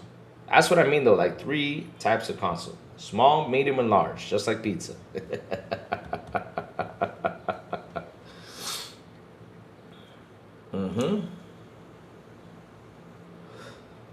Or maybe Xbox versus casual to just playing games off cloud through apps and only just set an amount of Xboxes and real hardcore gamers.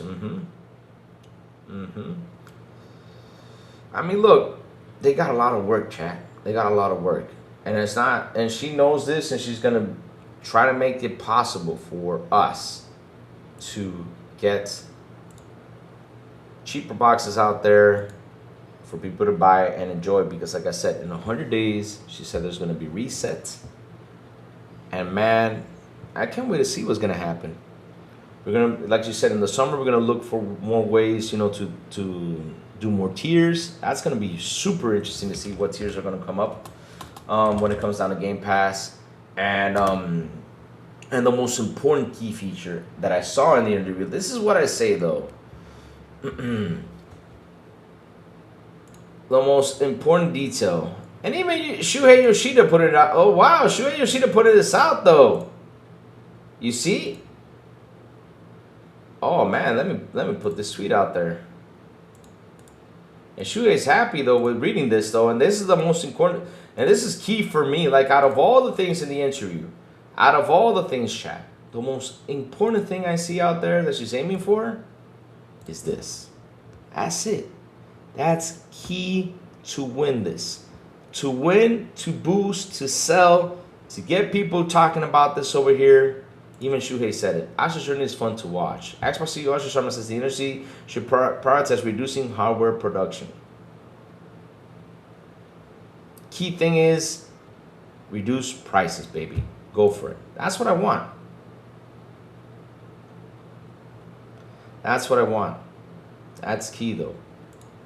That's key. I want prices to be cheaper. I don't want it to be much more higher than what they are, because man, oh man, this sucks. That 6-year-old boxes, 6-year-old boxes, inside of them, nothing changes too much that you had to pay so much money for that shit. Hell no. Hell no. Because if you told me they kept the same prices, I would have been like, okay, I get that, but go up? For something that and let me knock on, for what I'm about to say, I'm gonna knock on wood too. But imagine that things can happen like always, you know, knock on wood. My Xbox fries. It can happen, it fries, right? It can fry up, okay. It can fry up. Now I gotta go buy a new Xbox. I paid $500 for this thing. Now I gotta pay $100 more? Plus tax? Nah, fuck it. I mean, I'm gonna buy the Series X 25th Anniversary Edition, so yeah, I'm looking forward to that. Yeah. As tournaments coming in this century will be even more aggressive than originally planned, is my prediction. Same here. This clarity is not telling people where the games can be purchased. Based on how she talks, she seems like a very big fix that is needed. It will take a while, and Ball said a lot of time and patience. Yep.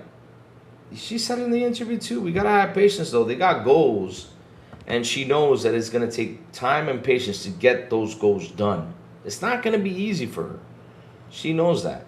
She wants Xbox to become a platform again. That's why she made it loud and clear. I want Xbox to be Xbox. I don't want Xbox to be Microsoft. No. This is Xbox. She made Xbox big too. Remember those letters were small? Now she made it Xbox, you know, Xbox in big bold letters. She wants the brand to cook.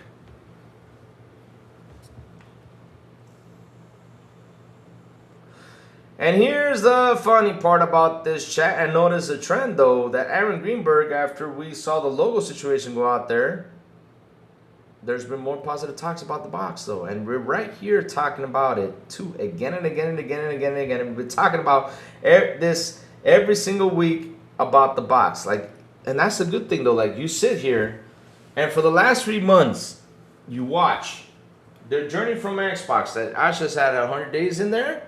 You sit in there and you're like, whoa, these last 100 days have been wonderful. Like, all we've been talking about is good news, good news, good news, good news, good news.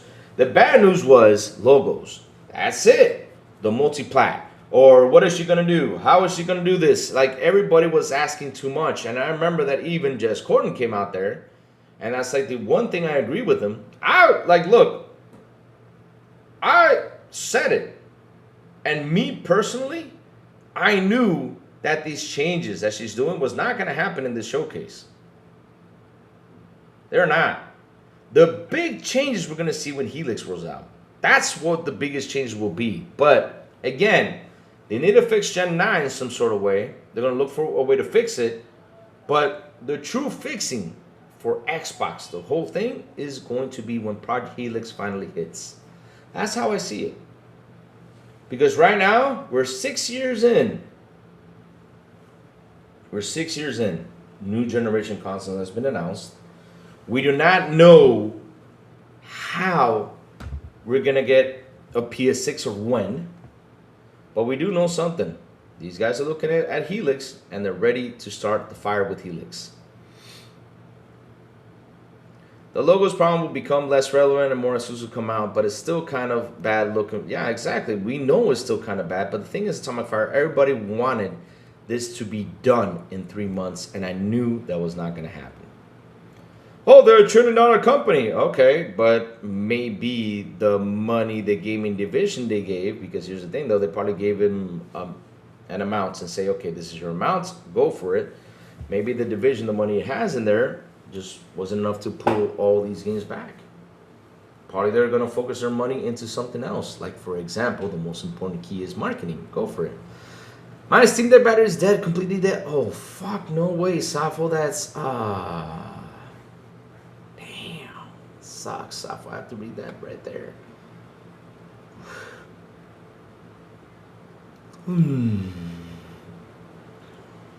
She keeps referring it more to entertainment industry, which is right. Yeah, she's true though. Gaming is an entertainment thing. You entertain yourself while you play video games. That's the point of it. Get entertained, watch time flies. Like if you sit down and watch a movie, time flies when you watch a movie. Yes, but tech companies are referred to like that usually. They usually talk software and hardware, etc. Yeah. All right. Yeah. It sucks. The best form of entertainment because it includes everything: storytelling, music, art, exploration, and control and immersion. Yep, that's true. Yep. BB. So, real quick, just to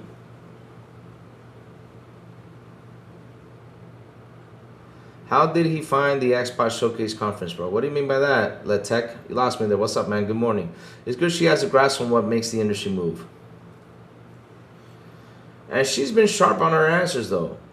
And like I said, from the Bloomberg interview, what's most important, like remember Bloomberg went in with a sharp question. They asked her, hey, Asha, what was the thing that made you most uncomfortable when you jumped into the Xbox? They literally like jumping into Xbox. What did she find like the most uncomfortable thing was like in Xbox the brand? And she said it loud and clear. What really made her uncomfortable because it seems like Bloomberg I think asked that question to try to get some gossip out of it. You know, like for example, because I knew that question was kind of like a sharp question to like for her to come out and say something negative. You know, for them to talk like for example, like for example, she could say. What I found really uncomfortable is how, for example, this is just me saying this as an example. This is not true though. Like, she could have said, "Well, what I found most uncomfortable when I jumped into Xbox is how they were working to get games to go out there." Can you imagine she would have said something like that? I mean, all over the news, it would have said, "Phil Spencer and Sarah made an uncomfortable work environment for the workers to deliver games." But oh my God, that would have blasted. But the thing she was key about when she said what really made her uncomfortable, and it's what makes us all uncomfortable, is the pricing. That's something that really is the most uncomfortable thing that we hate. And that is price hikes. We detest it. Hardware price hikes, we detest it even more. Seriously, when she answered that way, I was like, whoa, this was awesome. All interviews always ask about exclusives. I follow. Yeah, they always do. Kind of weird they do that though. I mean, you know what I would have done though? I would have said this. This is a good interview question. I wish one day, I could sit here and talk to Asha. I wish one day, I could actually sit here, talk to her, ask her several questions. And my main key question was this though. I would have asked this 100%. And it's the same question I ask all the time when I hear stuff in the back, like, is there like any news when it comes down to this, because I know you guys want exclusives to come back, but what really drives money is this. Is there any questions? So I would have seriously asked questions. Asha, since PlayStation, for what it seems in their business, right? For example, Call of Duty was the thing that really helped them push the console sales.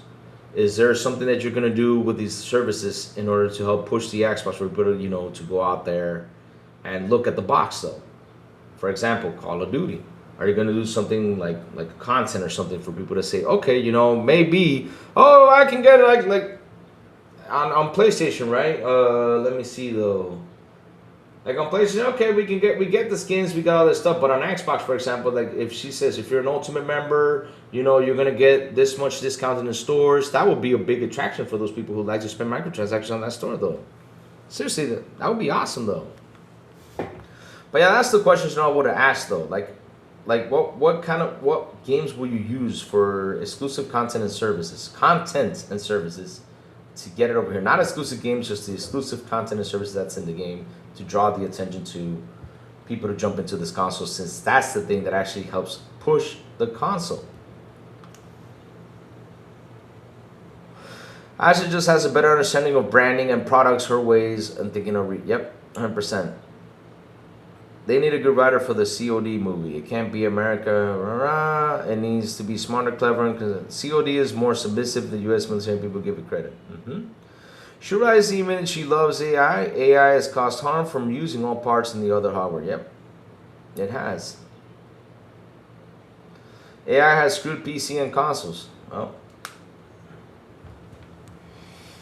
chat, I don't even know what to say about that. There's a lot of things that screws everything up, man.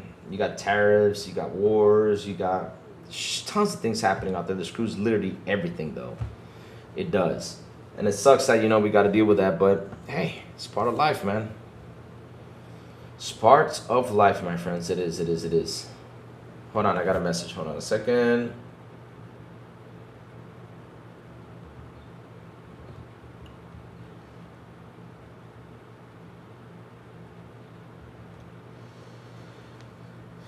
Answering work stuff.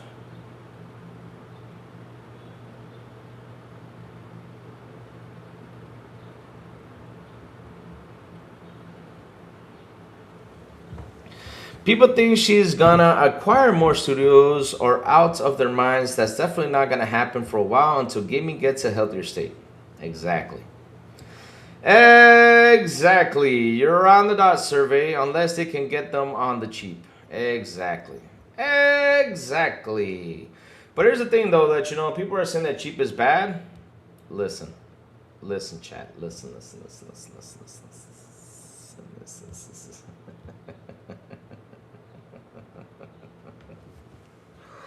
I love when they bring up the conversation that cheap is bad. But what they don't know is that we gamers, us the gamers, are big, cheap people. Woo! Oh, man. Oh, man. I mean, look. If we can't do what we used to do in the 360 days on the Series X, that would have been a different story, though. PS fanboys believe rethinking Project Helix means canceled. It means a lot. It could mean, oh my God. That's why I don't listen to them. That's why I don't listen to them. I don't spend time listening to them. Guys, I have not seen Yubei say anything. Did you guys really kick Yubei out of here? Come on, chat. I like that, though. PS fanboys believe that. Oh, God. I love the Valve, but it's how not a crowd pleaser in the range of Spider-Man. Google Poll Spider-Man was not even a crowd pleaser either. Because my nephew got the Spider-Man version. Listen, my nephew got the PS5 with the Spider-Man version and asked him, did you finish the game? No. Did you play it? How long? I played it for like 20 minutes. Uh-huh. This is a kid, though. Kids with Spider-Man, though. Yeah, Spider-Man.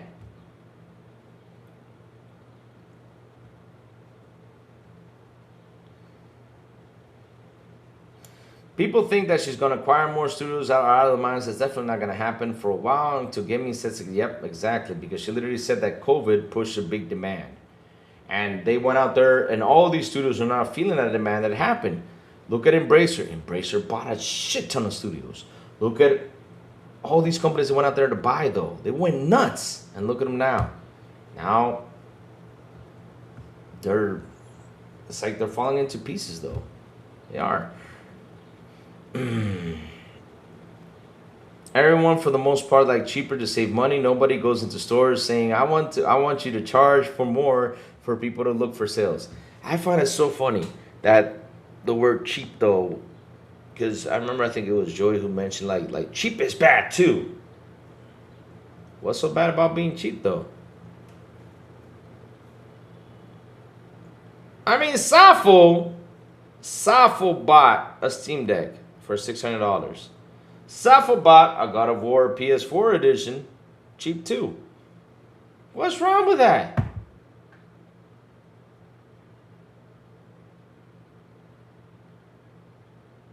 Can you imagine? I'll give you an example. All right, Fable just, okay, I'll check it out. Check it out to talk about that tomorrow. But look, let me see. I don't go to gas station that charge me 75 cents more than the same thing across the street. Exactly. That's the thing, though. Even me, I say that because, look, okay, so cheap is bad. Okay, then explain to me why these consoles aren't selling, especially PS5 Pro that's $900 right now. Why isn't it selling, though? Because people, why does it mid-gen the time where console sales go up? Why is that, though? Why is that? I wonder why they do that. Because the consoles are cheaper. If you never noticed that, that's where usually sales spikes when it comes down to this hardware. The hardcore gamers, whatever it's called, you know, they're going to go out there and buy the console they want, that they love the console, they'll go ahead and purchase it. But then there's the smart gamers, though. Take, for example, PlayStation has 132 million, as in total of 132 million people logged into the PlayStation network. So if you do the math, that's 92 million, right? Supposed to be shipped, and let's run it up. Let's say 90 million on the PS5s, and the rest, that's what, 42 million still on PS4s have not upgraded. They're not looking to upgrade either. As of now, or probably not gonna upgrade, probably gonna leave the console. Or probably that's the 42 million that went out there during COVID times to buy this console. I mean, heck, I don't know. I do not know. But I do tell you this much though. That if you look at the sales, when you look at the first year of the PS4, the PS, and the first year, the second year, third year, around the third or fourth year, the sales spiked massively because they dropped down the prices. That didn't happen this gen. It didn't happen. I don't know if it's going to happen still, but that didn't happen though. So, gamers, they talk a lot of crap, but at the end though, we cheat though. Because, I mean, Rachie, if you're still here, tell me how's Steam looking. Because that's the conversation though. I mean, all the time, like we sit here and we look for sales though. We do. That is a great topic of conversation. Like, okay, let's look for sales though. That's a great, like when people in this chat say, oh man, go to Epic and download this game for free. Shoot, we all go to Epic and download the damn game for free. We do that a lot of the times though. So, there's nothing wrong with being cheap.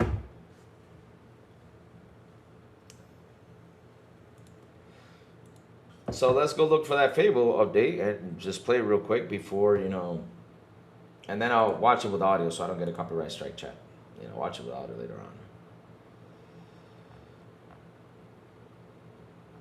All right, Sid Lord, like always, promoting the show. Thank you, my brother. Let me tap in. Thank you, my friend. Thank you, my friend. There you go. Tapping it in. Perfect. All right, so let's keep it going.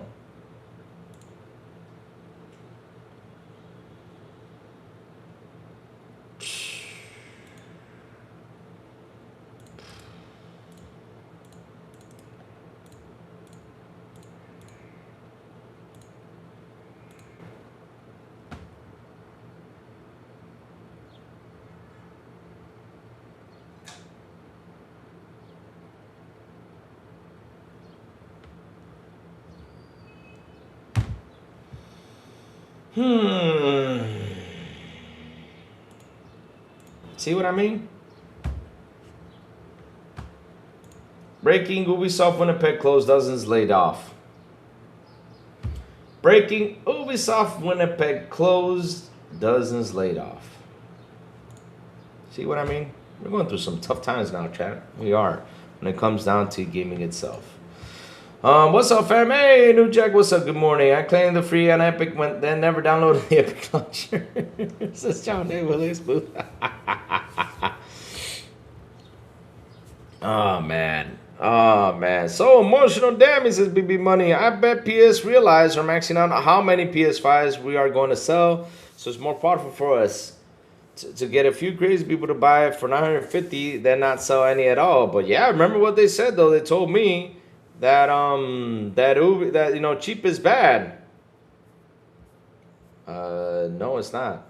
I mean, shit, if I can be cheap, I'll be cheap. Fuck it.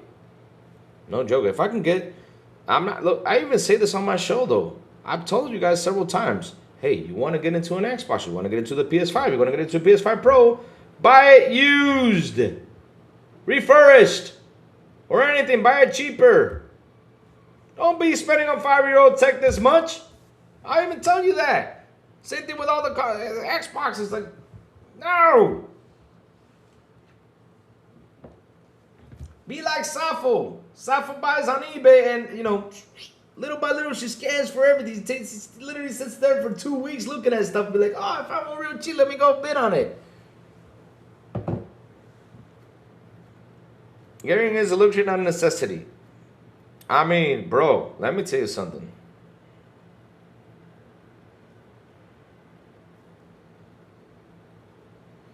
Louis, she be rises back with no C. No. No, I'll tell you this much though, Western Series. My bicycle chair is super comfy. It cost me almost $100 though, American dollars. But I got it for real cheap though. Because if I would have ordered it, it would have been pretty much the same price though. But yeah, I had to change the seat because the other seat was broken, and yeah, my tushy was feeling it.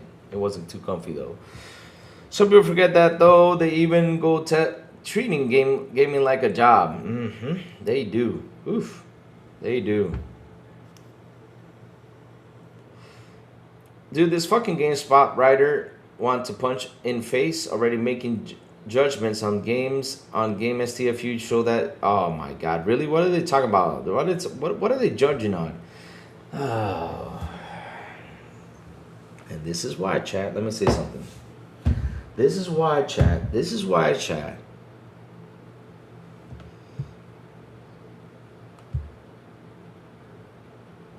No, I do not do that. You know how uncomfortable? Listen, bro, boy, let me tell you something. Look, I've been riding bicycles for the last 2 months, or a month and a half, sorry. Almost 2 months I'm riding a bicycle. Literally, I've been riding my bike, though. I'm going to put it right here in just a moment, without sound, though. But I've been riding a bicycle for the last 2 months, a month and a half. And listen.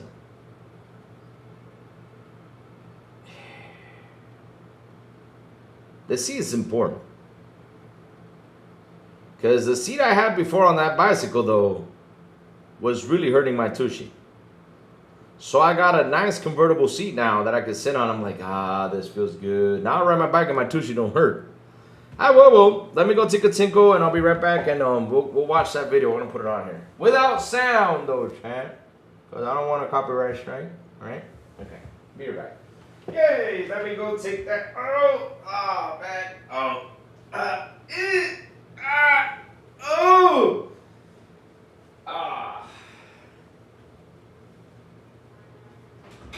Man, I'm murdered. Shit.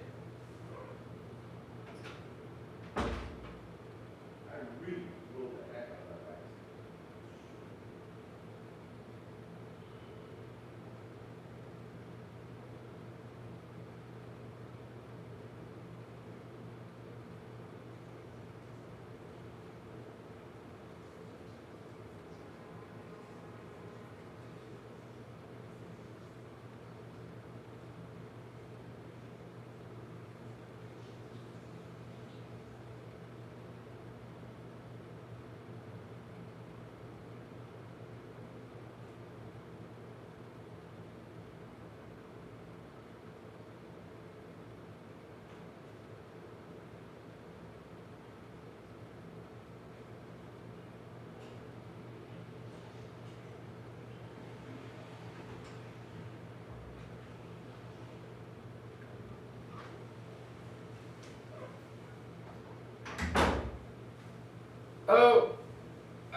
I'm here, chat. Sorry about this.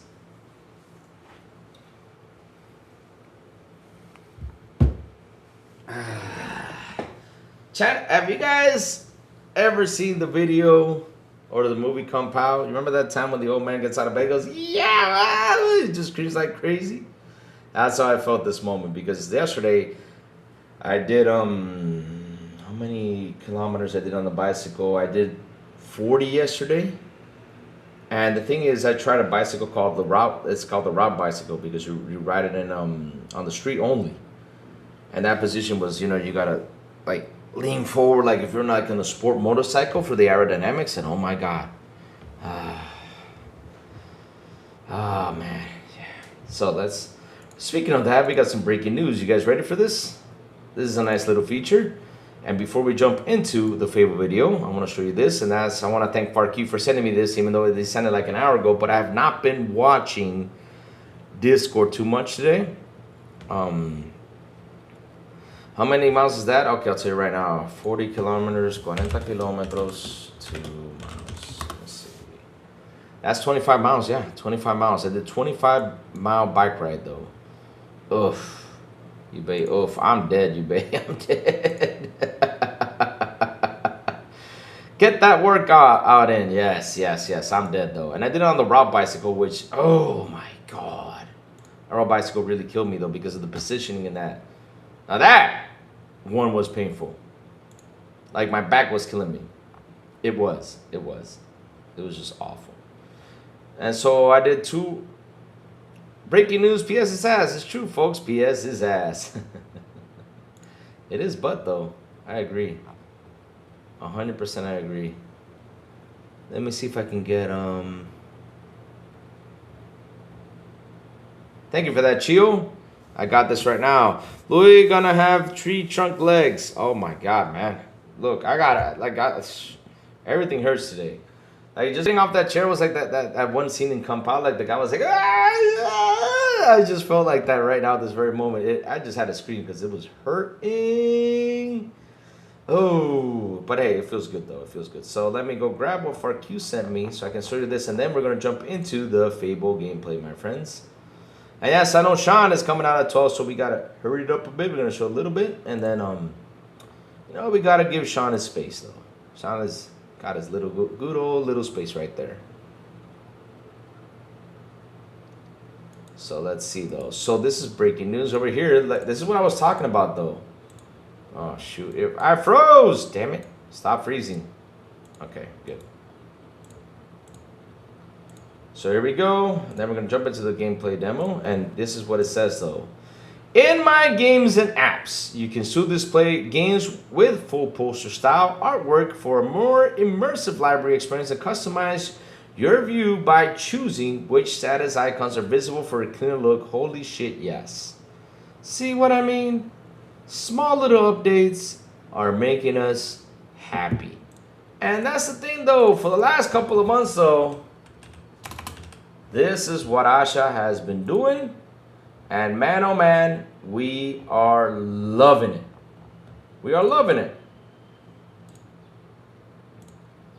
All right, Chad, I'm gonna play this for a couple minutes. And like I was saying though, we're gonna watch a little bit about it. And tomorrow we're going to talk about it. And while we talk about it, I will be playing the same thing. And, you know, yeah, so we can, yeah.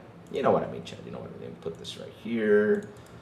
Let me see. Oh, shoot. Wait a minute. Hold on a second. Let me fix this right now. Let me put myself here so that way, you know, we can fix this the right way. Paste. All right. Let's see, though. Is this the demo, though? Here it is. Okay. Pause. All right. Switch. Pause. Let's go. Play. Yes. Oh. Sorry about that. I had to kill the sound. So it says here, Louis, is it legal to have 2 pythons and what? Yeah, I can have pythons here in Dominican, but quietly. But I can have them in my house though. I can have them in my house though. I can have them in my house. So there's no problem. I can have pythons in my house though. Because I had a Colombian red-tailed boa. Knew the subtitles. No! But how are we gonna... Because I'm not gonna put sound for today, though. Oh, wow.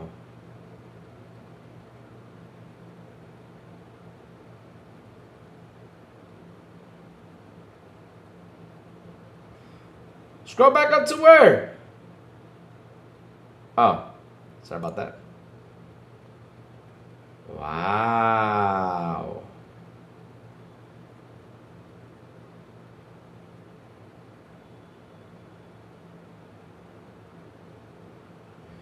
You see, chat? This is how... Let me give you a tip. This is a Crazy Louis tip, chat. Sometimes you gotta watch it in silence to see what... And just watch it. Just sit there and watch. Forget the sounds. Don't get distracted. Just focus on detail. I love doing this. Just watching it in silence sometimes to just focus on detail. That's it. Look at this. Because, you know, the music, you know, kind of distracts you. The talking kind of gets you off. But, man, I just don't want to see the talking. I just want to see the art behind this game. Look how beautiful this shit looks. Damn.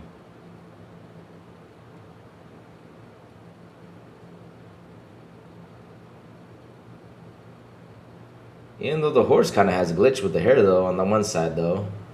I think. I don't know. Maybe I saw something weird there. But look at that sword, though. Damn. I gotta say though, and being honest though, this I think this has a little bit more detail than The Witcher 3 did. Wow.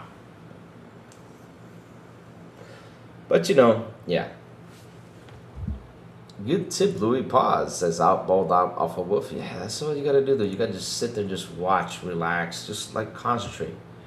I mean, look at those leaves, man.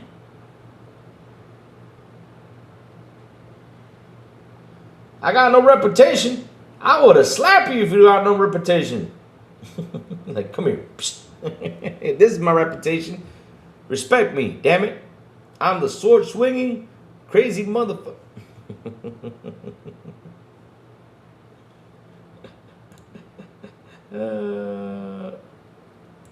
Where is it? I don't know. It's right there. Look, the pumpkin. That's your companion, the pumpkin.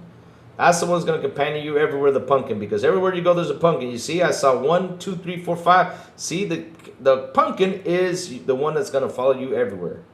Ah, wait. Hold on a second. Hold on. Wait, bro. No, hey, what? Now I'm mad. You see, chat, now I'm mad though. Yo. Man, if it was me though, if it was me right there doing this gameplay, look, you know what I'm aiming at, right? Chat, let's see if you know Crazy Lou. Look at that dude right there. Man, I would have run up there, would have kicked the hell out of that chicken. That's what I would have done right there at that very moment. You missed that opportunity, you should have kicked it. There you go, bloody chicken. Kick the blood. Exactly. Agreed right there. Kick it. But it didn't kick it though. Damn it. No, man, you should have showed us that though. I want to see the chicken kick though.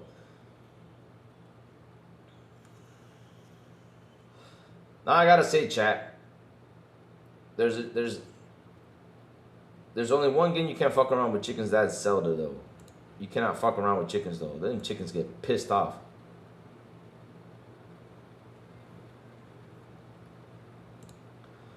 Kicking chickens in real life, definitely not as easy as Phil makes it seem. Yeah, that's so true. But you don't want to kick a chicken though in real life. Come on, man. We don't want to do that to animals though.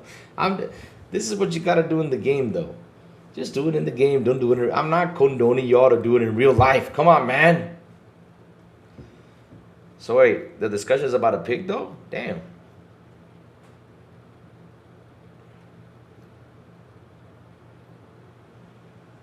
So wait, the pig talks? Hold on a second. Don't let me end up on a spit. Please. Well, this certainly qualifies as a magical incident. So wait, the pig But talks? I've only just learned to communicate. Who knows what else I could achieve? Well, you babe, we I've failed got though. We got a potential talking here, pig though. here. We failed, you babe. We failed. The pig lives, the pig dies. Silver Tower, what's that? How did this happen to you, pig? I would say the pig lives, of course. And why not? Why do we want to kill a pig, though? I mean, if it talks to you, why do we want to kill a talking pig, though? I see Louis is in. Wow. Wow.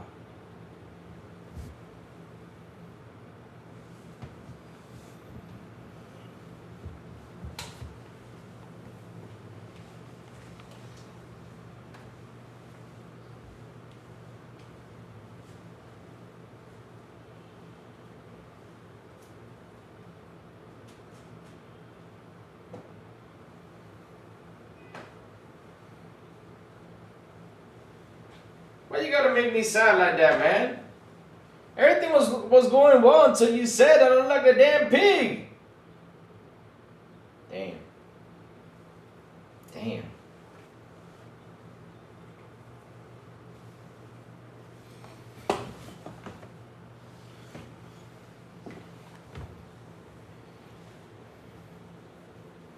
Looking at the pig like if it, oh, yeah, no.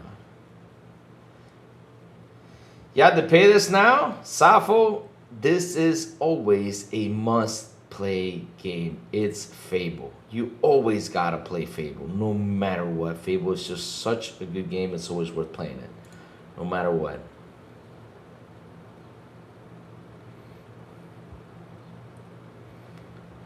It always is, though. It always is. What is this? Fable is such a good game, man. It's always good to play. Speaking of which, let me fix something that I have to fix, because if I don't fix it, it's going to drop. So keep watching the video, chat. If you guys see something cool, just tell me about it while I fix this palm right here, because it's about to fall off. Pause.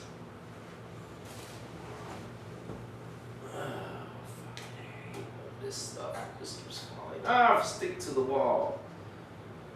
Do not fall. There you go. Fixed, I think. Okay, that's better.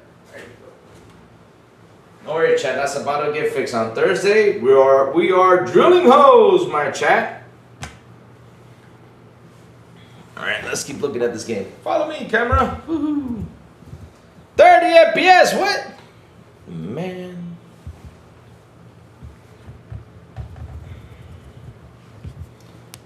I mean, what's to expect though, Safo? Has to look better than Wolverine. It's these guys. I forgot the name of the studio that does Forza though. Damn it. It's these guys though. Hell, everything they do looks good. I mean, look at Forza itself. How beautiful it is.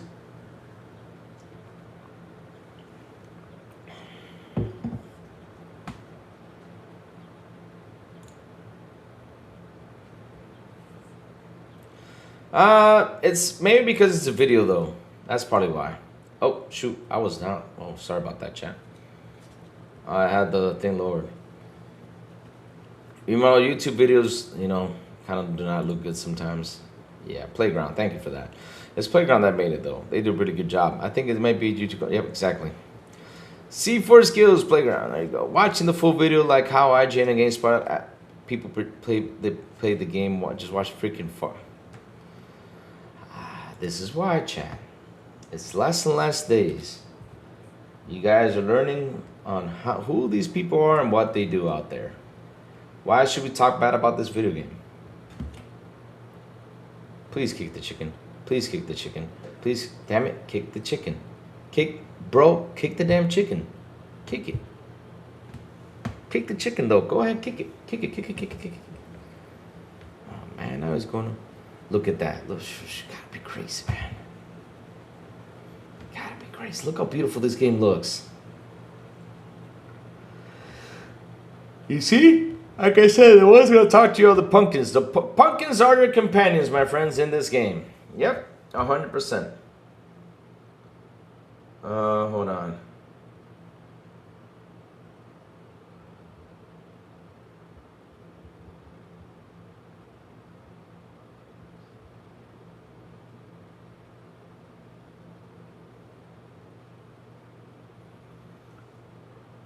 Hey. Hey.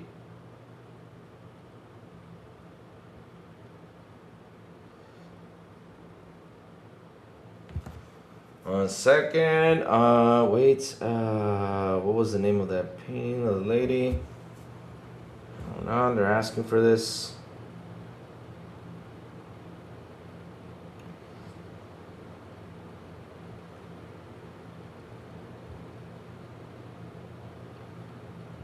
One second, chat. I'm doing something. Let me see. Lenovo hit buyers with second price hike this year. Wow. God damn.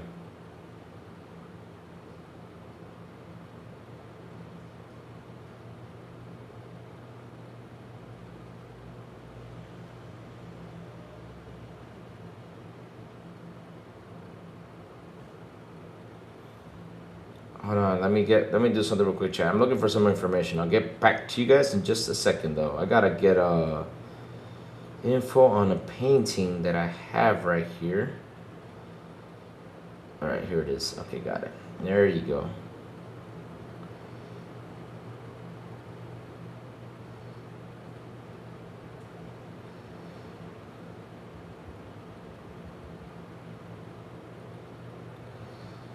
Alright, hold on a second. It says here, okay, Diana Mendoza. Alright.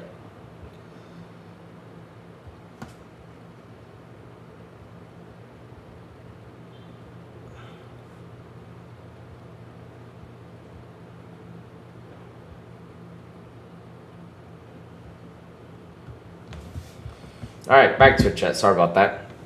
They were asking for some info. So let's keep it going. So it says here, can we... I do not know. That's a good question, though. Do you see that video I made of your painting, Louis? No, I did not see it, though. Oh, you're saying the...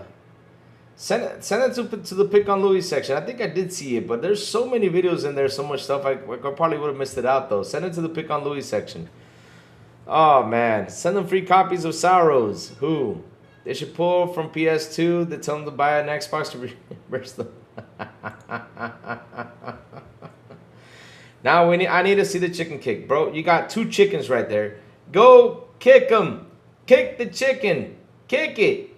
Do me that one, please. Look, it says A for kick. Kick it. Oh, come on, man. Shoot. Man, that's on. Come on, man. Let me go forward with this. We see Jack. He's talking to Jack. So, oh. Nice map, though. All right. Now, give me the okay, let's go back to this. Please give me the chicken kick. Come on. Like, literally, they're just focusing on the detail of the game, though. Look at the straw, man. Holy shit. Damn. Playground really cooked with this one.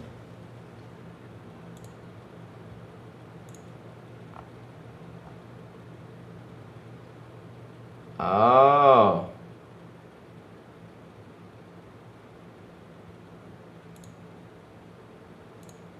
Wow. Let's just come on, man.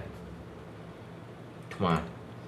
Donnie says 19. I was thinking about buying Fail, but after that 30-minute not for me, slow, not enough going to back. I think Chris this is what they have been aiming for. Okay, so Donnie, real quick. This is just a video just to show you detail on the game, though. Which, I gotta be honest, though, the detail looks fantastic. That's why, you know, I was like, let me put this, you know, without sound because I didn't want to get a copyright strike. But right now, like, I look at this video, I'm like, wow, this is beautiful. Like, the graphics are awesome. Everything's fantastic. So, of course, what they're trying to show you is the detail in the town, though. So that's not going to be like a lot of things are happening in the town, though. So it's interesting to see everything that's in there. Like, wow. I'm just amazed by the detail in this game, though.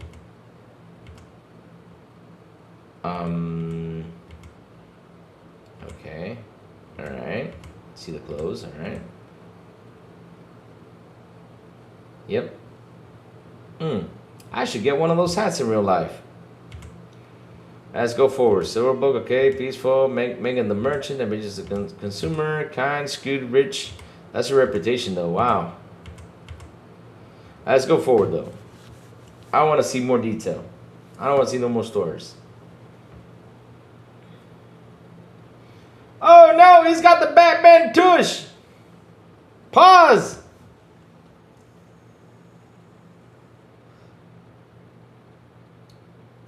Wait, the pig has his own statue?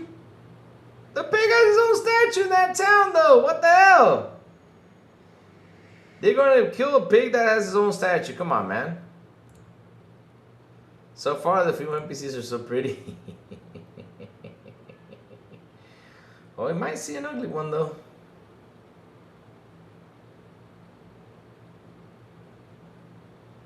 Suzanne the bartender, give me a beer. There's Jack the beggar again. Oh, down. Wait, what's his name? Jack the bartender? Wasn't it Jack the beggar before, though?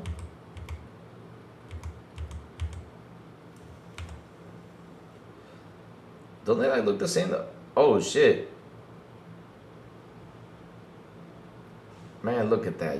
Oh my God, this looks. Look at the smoke out of the chimney, though. Wow. Look at the smoke out of the chimney. Damn, this looks good, though. Oh, this is where you buy a house. Purchase price $34,000. Oh man, you gotta get some money though. Go steal some. Hopefully I can earn enough gold there. Holy smokes. Look at those, man, no. This is, yo, this game reminds me of, what's that movie called? You know, with the one with the guy with the big toes, you know, running around. And they have to chase after a ring, I think it is. And that ring does some funky things to people. Make some like funky. What's that movie? What's that movie? Shoot.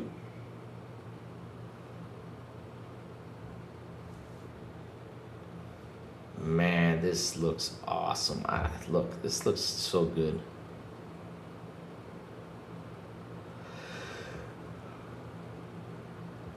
Here you go.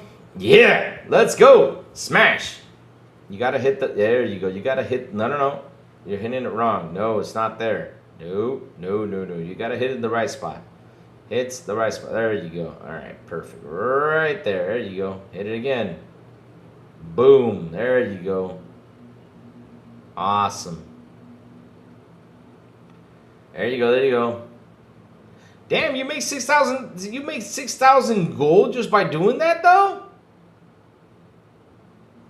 What? Man, you get rich super easy in this damn game. You make all this stuff just by doing that? That was fast. I think they did that on purpose in the game, though. It's got to be more cheaper, though. Damn.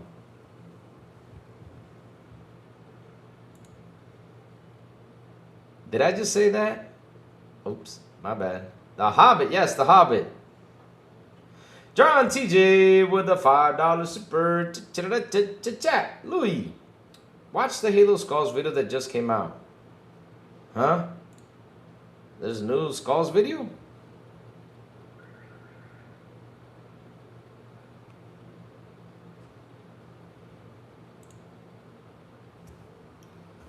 Alright, so now we got enough money to go buy the house, though.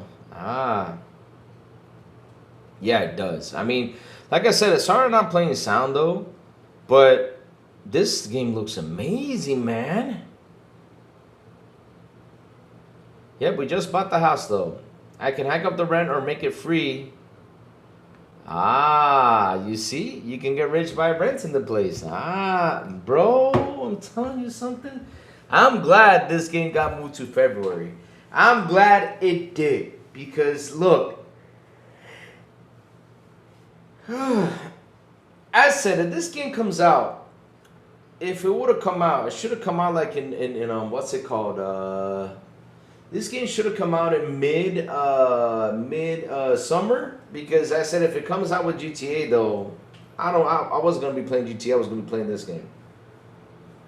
I was gonna play this game because I just love the whole idea where you gotta run around, talk to people, build stuff, get money, rent a place. Man, this just gets better and better and better all the time I see it though. It does. Man, I can't wait to sit there and just watch the whole video though. Wow. Just with that sound though. Now I'm ready for watching with sound though.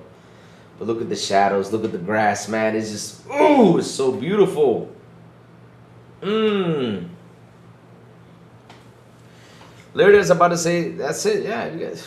Kick the chicken. Damn it. You had like 3 chickens to kick. You have not kicked it though. Louis, do you have chickens? In my house? No.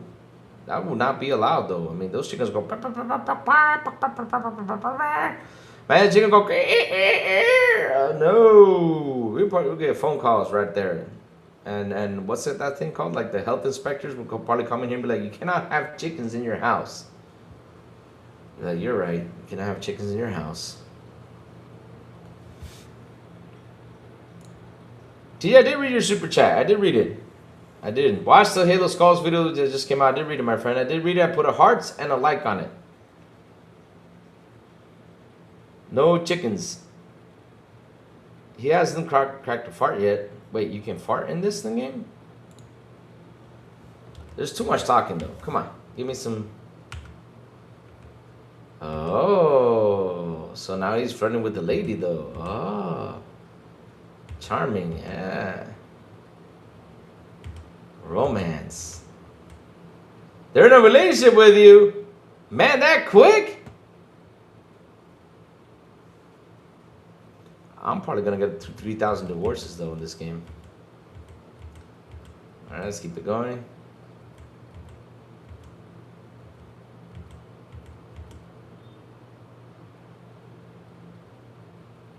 Reckless, reckless, reckless. Wow. So if you throw an arrow in the town, that's reckless though? Wow. Oh, violent assault. Fine 3,000. Uh-oh. You see, now here comes the action though. Kick the chicken! Kick the chicken! There you go. Whoa! Come on. Killer, killer, killer. Wow. This is funny as hell though. Oh shoot, look at that. Now that was cool though. Whoa! Murder!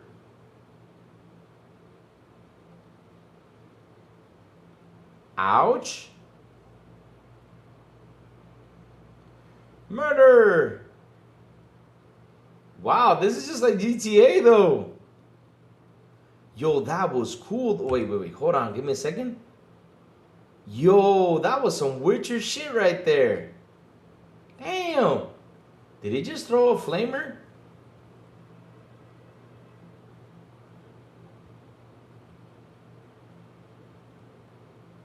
What is he doing?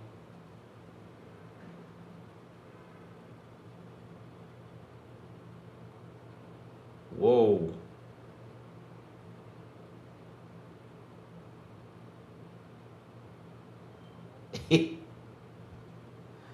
God damn, he's killing everybody though. What the hell? Cops are after him now. Run! Run! Watch him be like on horses and everything. Yo, this combat looks good. Run! Run, my friend, run! Oh, he caught the horse though. Run away. Yep, that horse came out of nowhere real quick.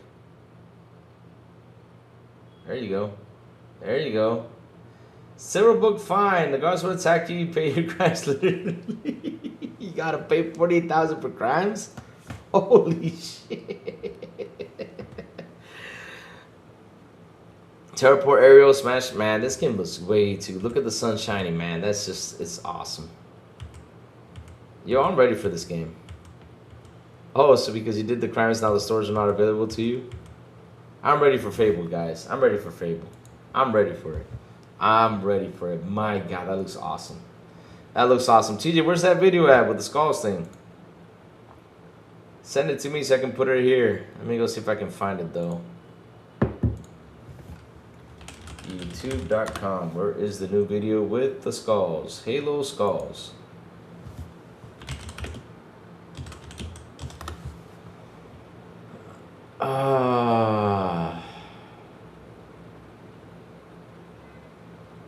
Here it is. All right. Last video chat, and then I'm heading out. Let's go see though. Let's see the skulls video. There you go. Man, wait, which one is this? Is this campaign involved though? Yeah, it is. Okay. Zach got confused. Like, what? Yeah, it is. Okay, perfect. You gotta love the sound. Skulls 101. Oh shit. Now we got the skulls in here, baby.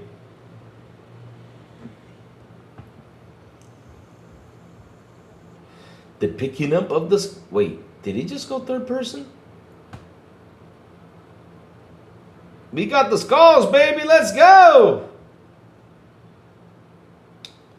Those skulls things are easy. I'll beat it in 2 seconds, though. I'm the man when it comes down to Halo. I can do all those skulls things. Yep, I'm the man when it comes down to Halo. I can do all that stuff. Yeah, there you go. Grump birthday party. Oh, that's funny. You shoot them, they blow up. That's hilarious. Oh yeah, that's that mission. You get into the Banshee and fly around. Yep, that's the Banshee mission. Yes.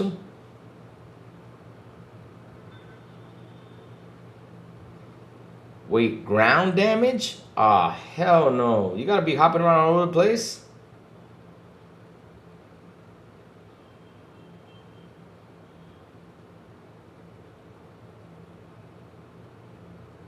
Oh, wow.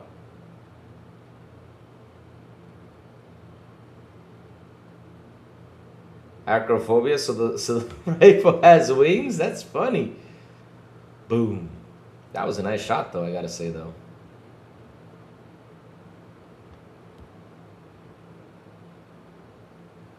There you go.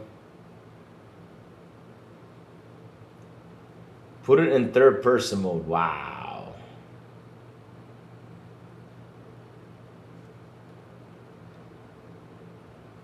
huh? Look at those bullets flying. Man, Halo looks fantastic. This campaign evolve looks good though. I gotta say though.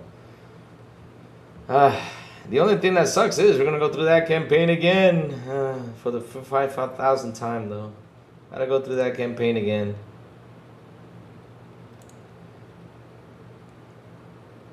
The Halo game has a third-person mode. It does. Ooh, third person for the ponies. Looks good. Getting too old for this though. Yeah, we're getting old for this, my friend. I always keep on saying that we're getting old. We getting old though. The good thing is it's not gonna be a long campaign though. Ew. Ew. Oh. Ooh. Man, those things look nasty. Ew. You got night vision. There you go. There you go. And you can play it on Game Pass. That's true. Both games we just saw, we can play it on Game Pass, baby. Let's fucking go. And that's coming out soon, though, chat. That one is coming out soon. Yes. So, chats, listen up.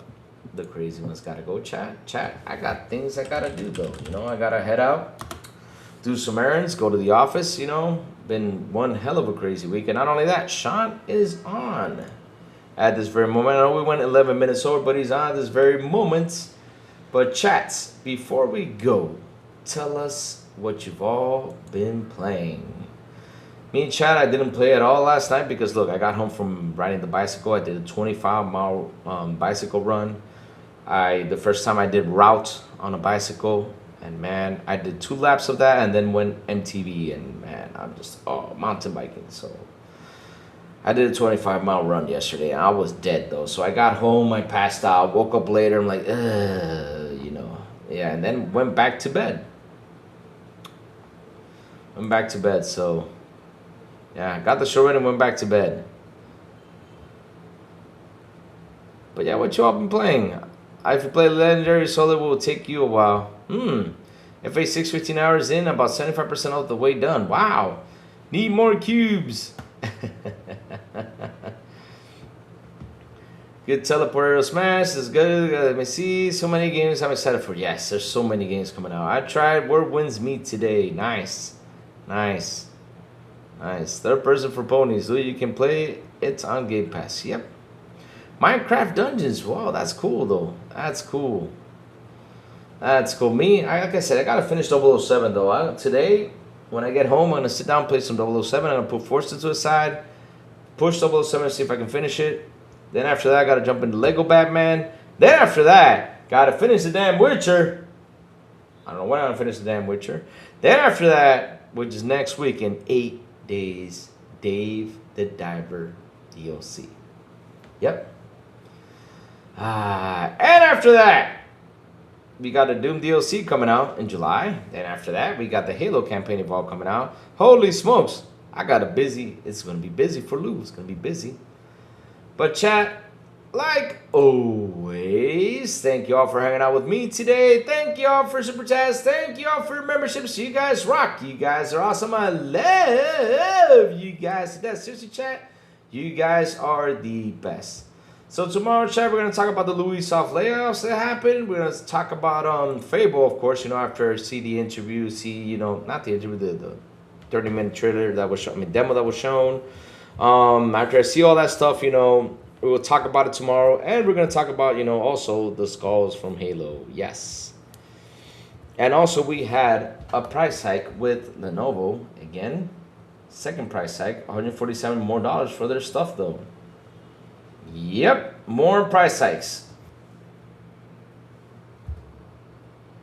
Oh, let me go grab it. More price hikes, my friends, coming along the way. Yep, says right here. Lenovo hits buyers with a second price hike this year, tracking up to $147 across the entire PC lineup. Wow. Shoot. Second price hike. Wow.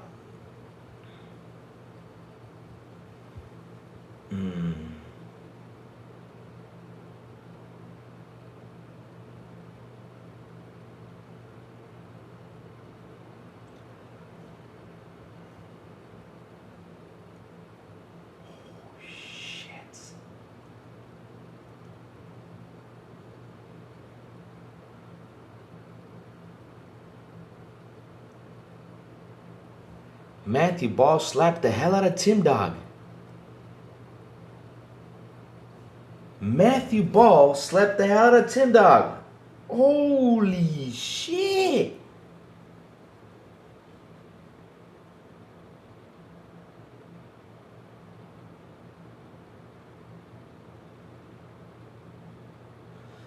Simple one look here up. I posted a reply to Tim Dog's OP, which asked whether I actually like console games. I play about 600 hours on them a year, and I was playing at the moment. I then retweeted Digital Wolf's question to give the context to the follow my feed, but accidentally quoted Tim Dog's OP.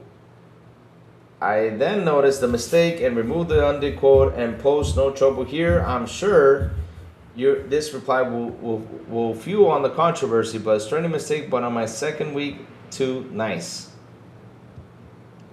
So while literally he's just responding to like how much time he plays in games though. Damn, I thought it was a slap to Tim Dog though. I was like, oh shit. But literally that's a big slap though. So Plume posted something. Xbox is delivering stronger lineup in games right now compared to PlayStation. Oh, damn. Different reason on PlayStation. Facts. Oh, shoot. Tim Dog the Pony. Yep. Thing is, I do not have Tim Dog added, though. Let me see if I can get that quote. Because,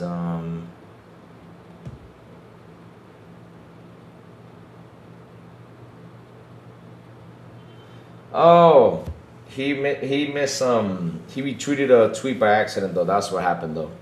He retweeted a tweet though. It says already major trouble in paradise. Well, night as Xbox CEO Matthew Ball retweets Xbox cultist, telling CEO Asha Sharma to keep her mouth shut and go through.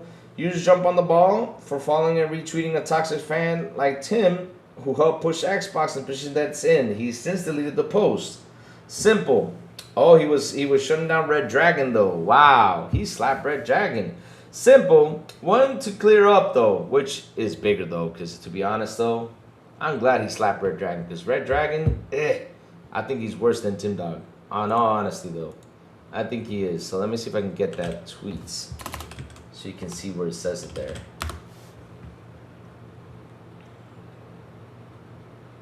He made a mistake. And that's it. He literally came out in the clear and said it.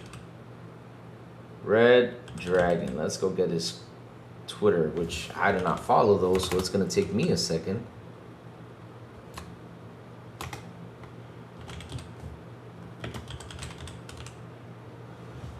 Oh, no. Oh, here he is. The Red Dragon. With his hates like always. So this was the tweets. Let me show it to you before we start heading out. Hey guys, make sure you send this to Sean so we can talk about it. Already in trouble in paradise. One night as Xbox CSO retweets the cultist Tim Dog CEO, blah, blah, blah, blah, blah. Like I read, users jumped on ball following the retweeting toxic fanboy. Simple. One to clear up. Simple one to clear up, he says. I posted I replied to Tim Dog's Digital Wolf, which asked whether I actually like console games. I played around 600 hours on them a year, and I was playing that moment, and then retweeted Digital Wolf's question to give context to those following my feed. Accidentally I quoted Tim's up too. I then noticed the mistake and removed the quotes and post no trouble here. I'm sure the reply will unfuel the controversy, but it's just a threatening mistake. And on my week, too nice.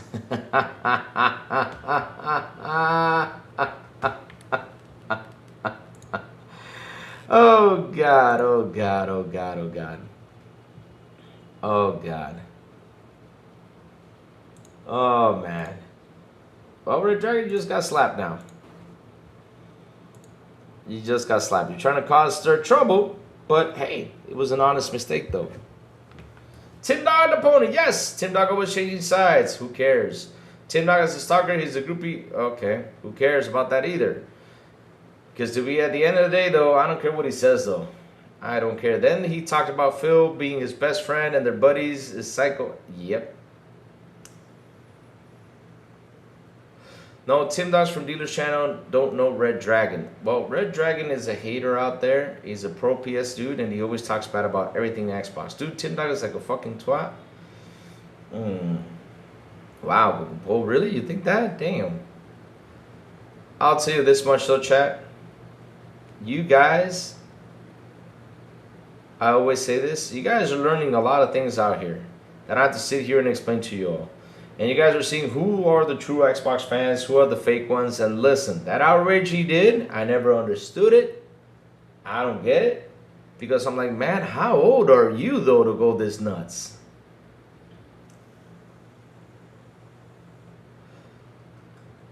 I got a Twitter account somewhere, but I haven't looked at that stuff out for years. The social, don't waste your time on that crap. It's just gossip crap. Sometimes we laugh at it a little bit, and no worries. I'll tell you guys if there's like a little bit of gossip out there, you know, for us to laugh at. It's just gossip, just for us to laugh. That's all. But again, chat, thank you for hanging out with me today. Thank you for super chats. Thank you for memberships. You guys rock. You guys are awesome. I love you guys to death. Seriously, chat, you guys are the best. So chat. Hit that like button, hit that subscribe button, and also hit that bell so I can tell you when XBI content comes on. And guys, have a beautiful, and I do mean a beautiful and awesome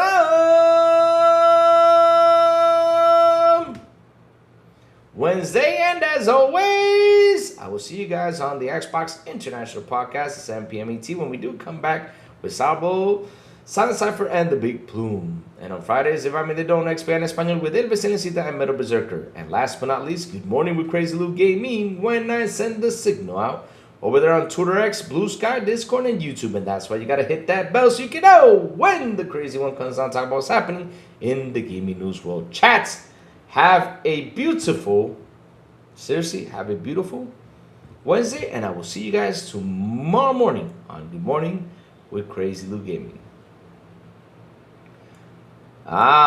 See. Looks like it's close to flipping too. Yep, I don't know about that though, but bye y'all, have an awesome one.